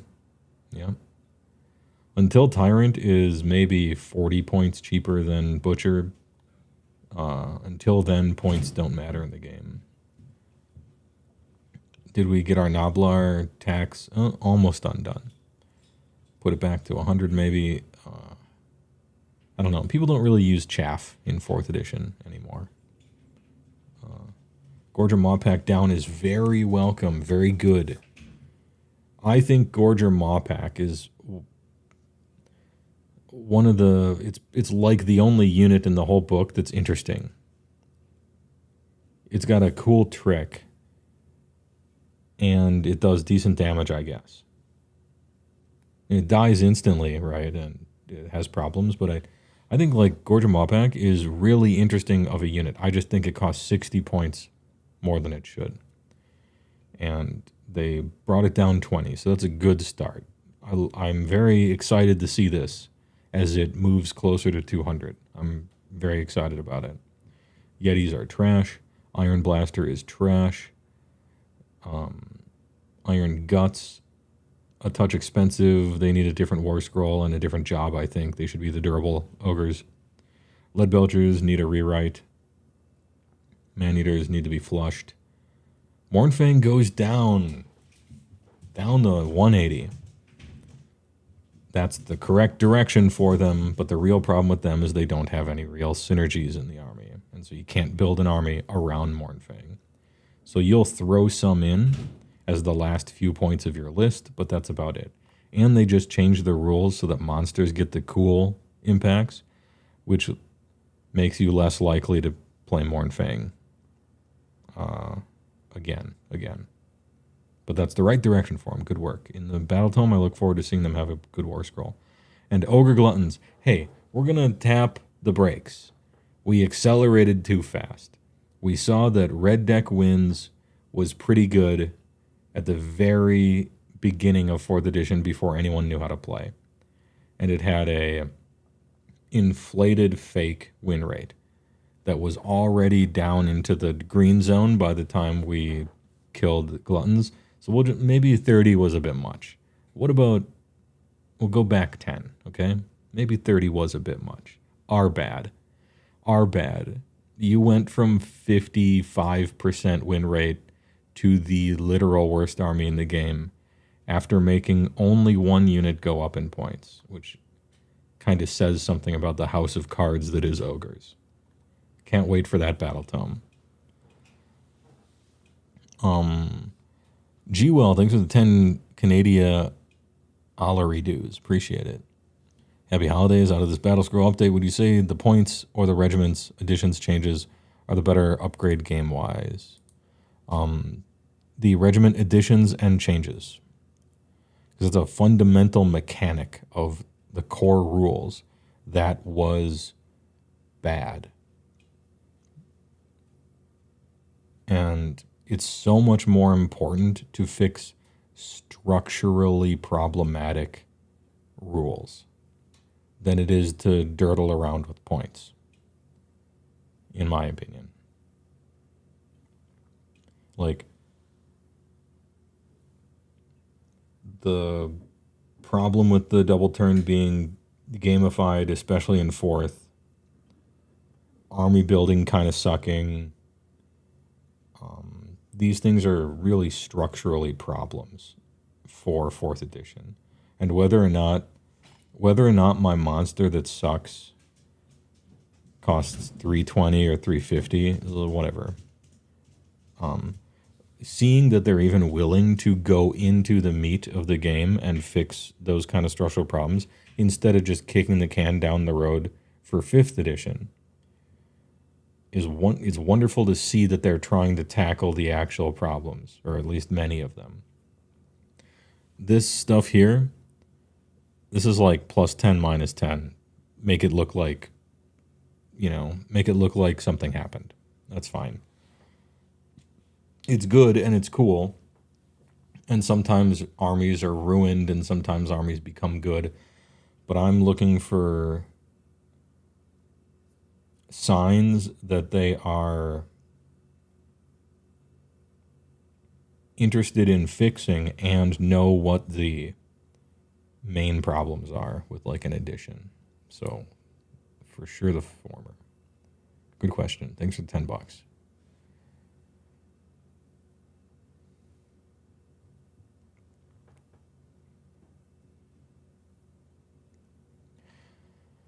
Really need to change Feast on Flesh so it's not once per game. Yep. Or can hit the same unit more than once. Yep. Need to change a lot of things.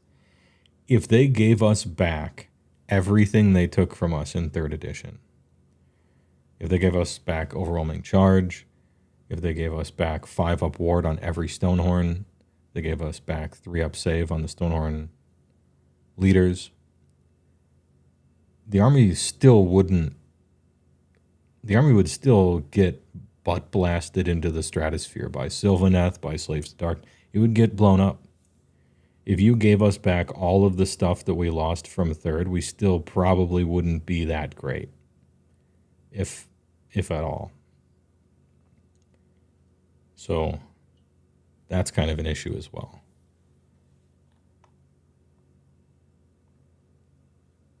Sons of Behemat, kind of nothing. Damn, this is really disappointing to see this, to me. One of the few really disappointing changes here, or lack thereof. I was very looking forward to the Gatebreaker going down. Actually, I was very looking forward to King Broad going to exactly 500. That's what I want. I want King Broad exactly 500. Any other change you make, whatever, but I want to play King Broad and 3 Gatebreakers. That's what I want for Christmas, okay? Make it happen. But, you know, realistically, this possibly lets you fit something else in the army, which is good if you take the cheaper stuff like War Stompler. And then we got Regiments of Renown, which I wish I could ignore, but it's looking like I'm not going to be able to. I hate these things so much. Like 27 armies isn't enough to have to keep in your head. You have to figure out stupid-ass ally, mercenary-ass regiments, optional entire armies within your own entire army bullshit for fucking all of them. It's so annoying. That may or may not stick around for a year, or maybe the addition, or gee, I hate them. I hate Regiments of Renown. If you play an army, you should be able to play the fucking army. I don't know. If you wanted to make sub-factions more interesting, then take all of your ideas for Regiments of Renown, delete this sentence, call them sub-factions, put them in the index, and have this be the sub-factions. Instead of create a whole secondary new system with all this bullshit.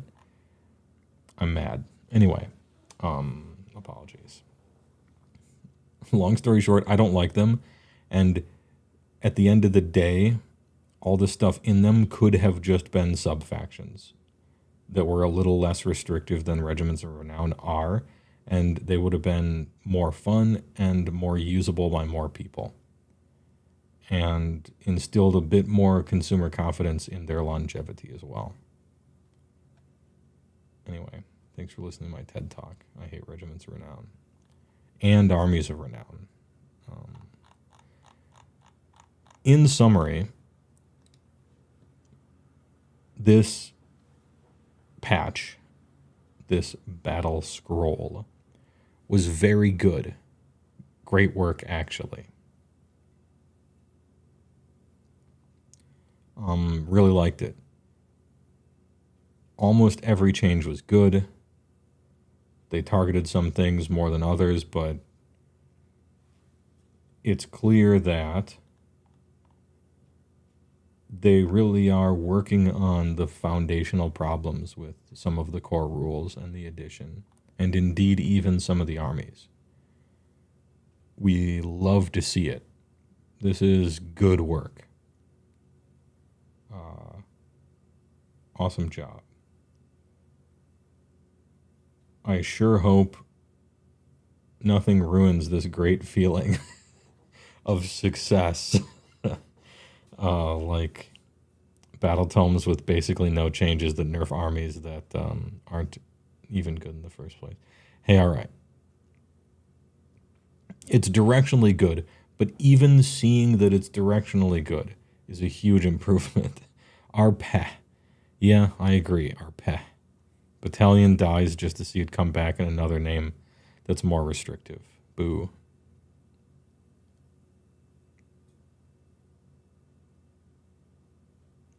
The disparity between you and Vince versus Rob, Honest Wargamer, over Regiments and Renown is very funny. Does he really like them? I don't know if my opinion about them is popular or unpopular. So I guess I don't know.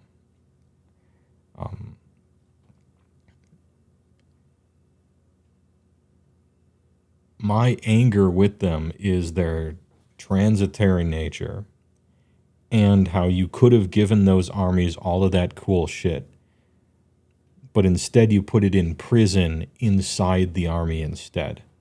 Just give it to the fucking army. Let you build that. I'm like kind of fundamentally frustrated about that. It's like instead of giving players the tools to build that, you're like, hold on, we're going to section off a little rope, a little felt area. You can play exactly this box with these rules. And we could have taken those rules and just dispersed them into what is known as a Battletome for an army and let you build that if you wanted to and maybe whatever. Could have done that. But instead, it's no, you got to stand inside of a fucking phone booth. He finds them very flavorful and wants them to be good and fun, like the Black Talons or Saviors. You can have that if they're in the army and called a subfaction. There's subfactions and battalions. We had the technology to do exactly that already. And instead we made a worse system that's more restrictive and possibly temporary instead. My problem was with the implementation, really.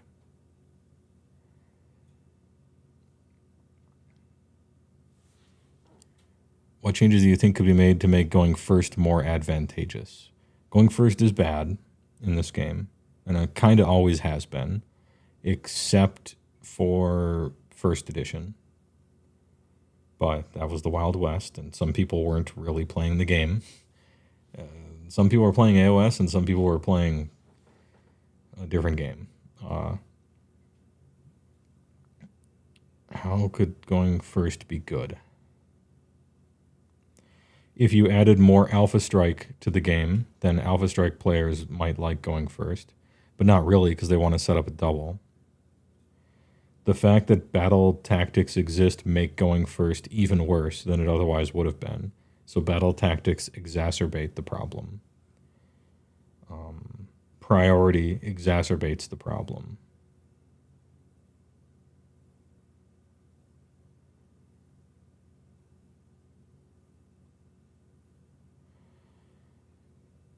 So tactically, there isn't a good way to do that.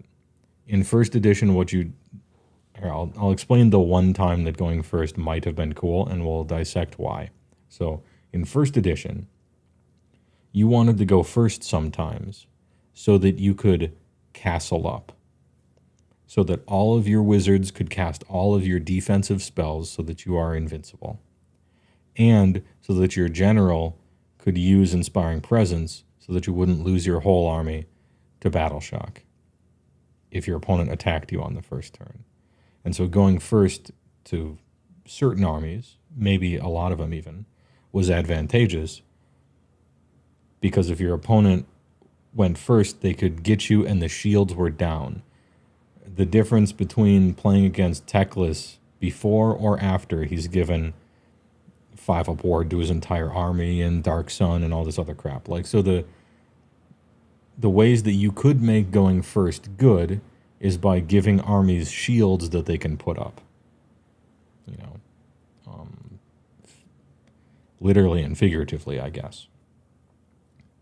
So that's something. And that really was, a thing and a big deal in first. So if you want to make going first more powerful, you give people shields to be able to put up. Another way that going first could be good is we move out of the tactically, like, actually going and what happens in that first turn. You could give someone so much juice elsewhere that they just bite the bullet and they're like, well, fuck it, I'll go first because I get all this cool shit, So you could say if you get out-dropped by your opponent, you get an extra command point every single turn for the rest of the whole game. Also, pick one unit every player turn to get +1 armor. And do this in the hero phase. And the opponent has to buy you a hot dog at the concession stand. And you can mark one unit of your opponent's that he doesn't get to play with this game. Eventually, either outdropping your opponent and simply choosing to go first will be better, or being forced to go first will eventually be better if you give someone enough crap, right? And obviously I'm kind of referring to enhancements, but, you know, there it is. I think it's the shields up thing. If you could use the battle tactic Band-Aid, even though I hate them, you could say, this battle tactic is only doable on the first player turn, not the first turn, like the first turn of the game. And that battle tactic is called, if you are the player who is going first, you may select this battle tactic. It gives you +4 victory points for doing actually nothing. Well, then going first would be good. Now, you could flavor it out and tweak it and everything, but I'm giving just like the most obvious examples ever, right? You could do battle tactic that's super easy, but you can basically only do it if you go first to give you a bunch of victory points. You could give people tactical advantages like having shields to put up, or you could give people bribes of extra artifacts and bonuses and powers and stuff if their opponent outdrops them. And decides to go second trying to line up a double. So those are 3 ways, and the specifics don't matter, but those are 3 ways you could make going first better. I find some of them to be unsatisfying. I think the one that's the most satisfying are the ones that happen in the game, where you choose to do something, so the shields up one, right? And the ones that are the least satisfying are the battle tactics you just get points. Like, such a Band-Aid, you know?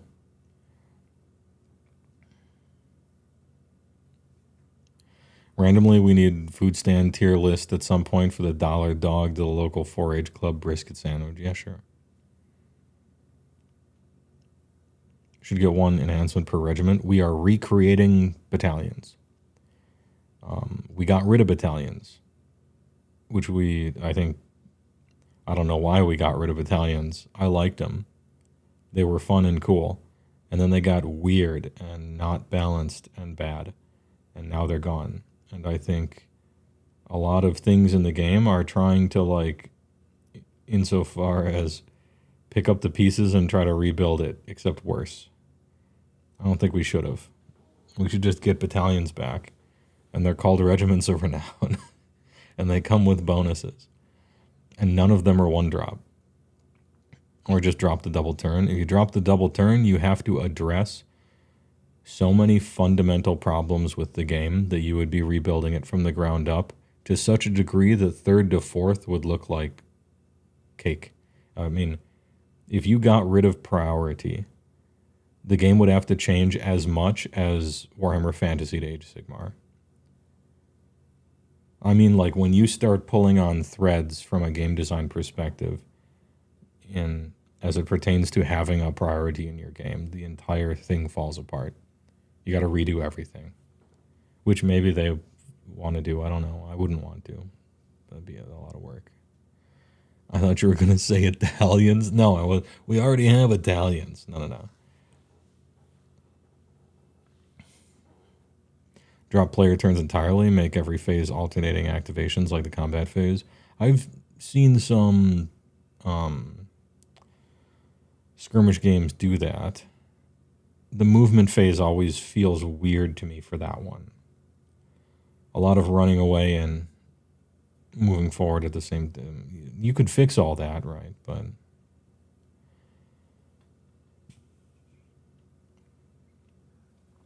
bring back 3rd edition Italians. 3rd edition was when Italians peaked.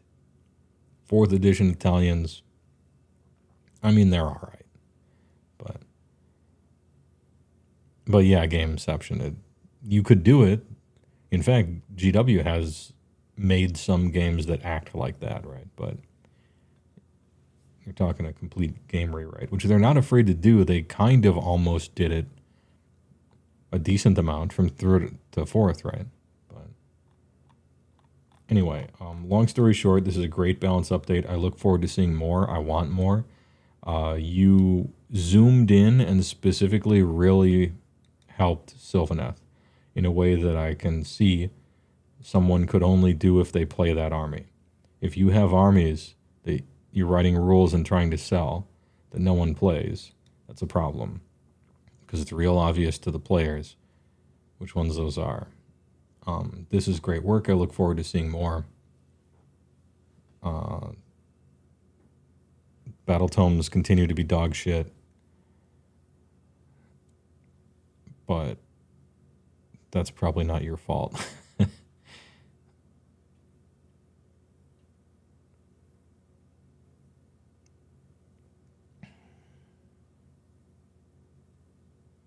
If the game lacked shooting and offensive magic, then the double would be less impactful. I mean, you could make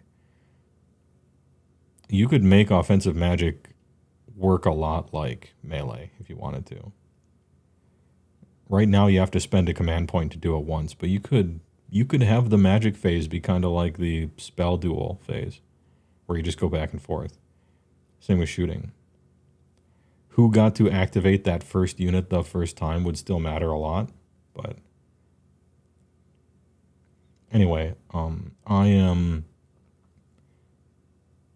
this emboldens my hope that future patches and balance updates and stuff are awesome and really good work and serve to, unfortunately, they have to constantly be fixing the mistakes that the poor Battletome quality has necessitated. And some of the issues with 4th edition that they were too busy balancing Spearhead to fix before release. But this is the kind of company now, and it definitely didn't used to be, that goes in and tries to fix stuff after the fact.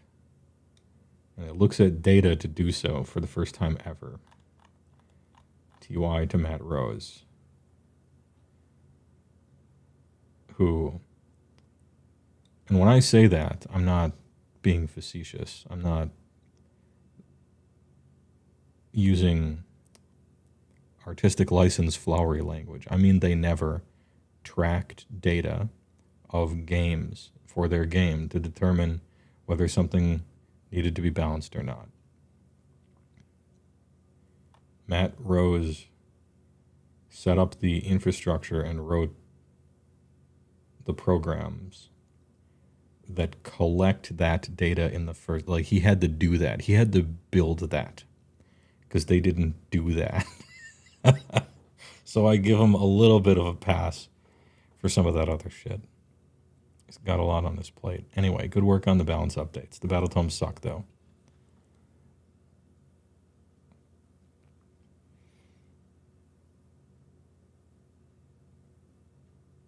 HeyWoah, who does your YouTube think I am? They just showed you a private rental jet ad. Jesus.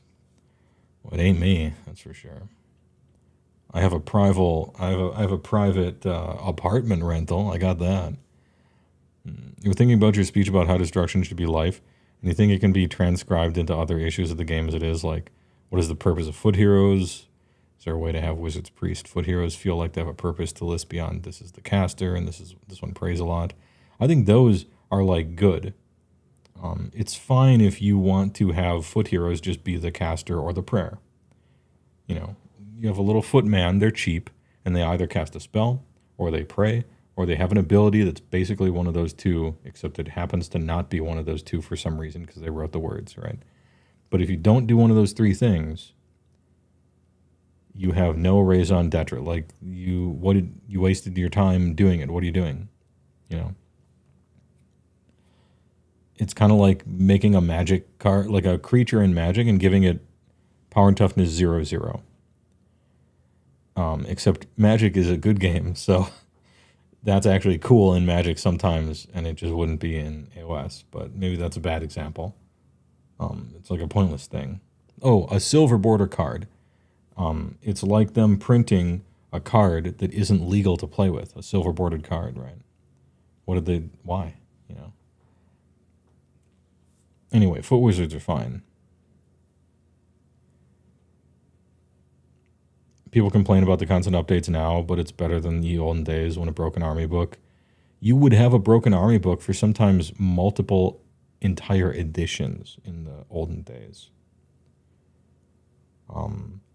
It is a little bit, it is a little bit taxing for someone to keep up with a bunch of updates. That's true. I think it's like, I agree with you, it's better than the alternative of here's some shit, it sucks.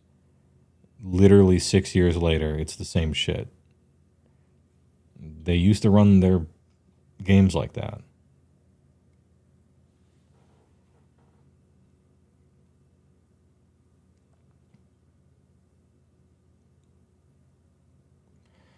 You wonder if GW could figure out how to make foot heroes integral to lists, like find a way to make an assassin an actual assassin. I think what they'll eventually do in 5th edition or 6th edition is they'll just do what 40k does. They'll become part of a unit or part of a squad. If whoever wrote the foot hero wasn't thinking correctly and accidentally wrote an ability that was too good, now you have to kill the entire unit to get that guy. And it becomes super problematic, right? And so I think that's what they'll eventually do. They'll just duct tape them to a unit, just like 40k. Maybe not next edition, but maybe, I think that's eventually how they'll go. Do you think the charge phase should change to reflect the mobility of armies rather than it being a blanket 2d6? No, because I think that's too unbalanced. If you give, I feel like the charge, if you have dwarves charging on 1d6 and elves charging on 2d6 and super elves charging on 3d6, I think it's too fundamentally powerful. It is weird when you think about it that Fire Slayers move 4, right? But then when it comes to charging, they move 10 if you roll, double 5s or something. Like, that's so silly, right? That's so stupid, kind of. But,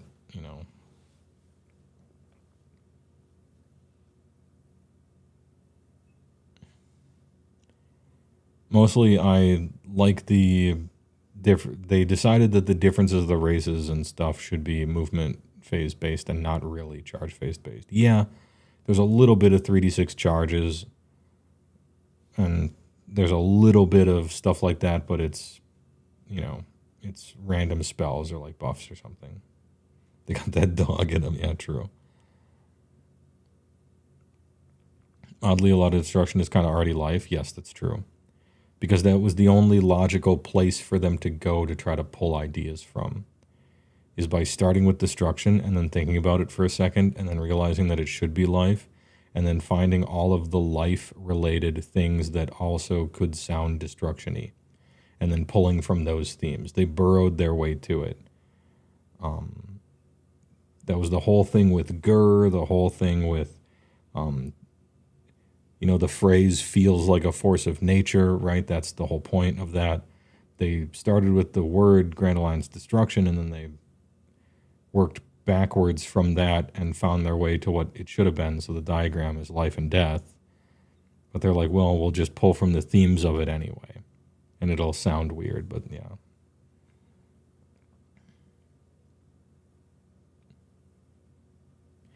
Yeah, chaos is already destruction.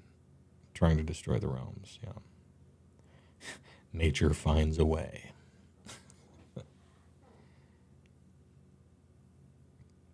Anyway, I'm dying over here. I appreciate you guys watching.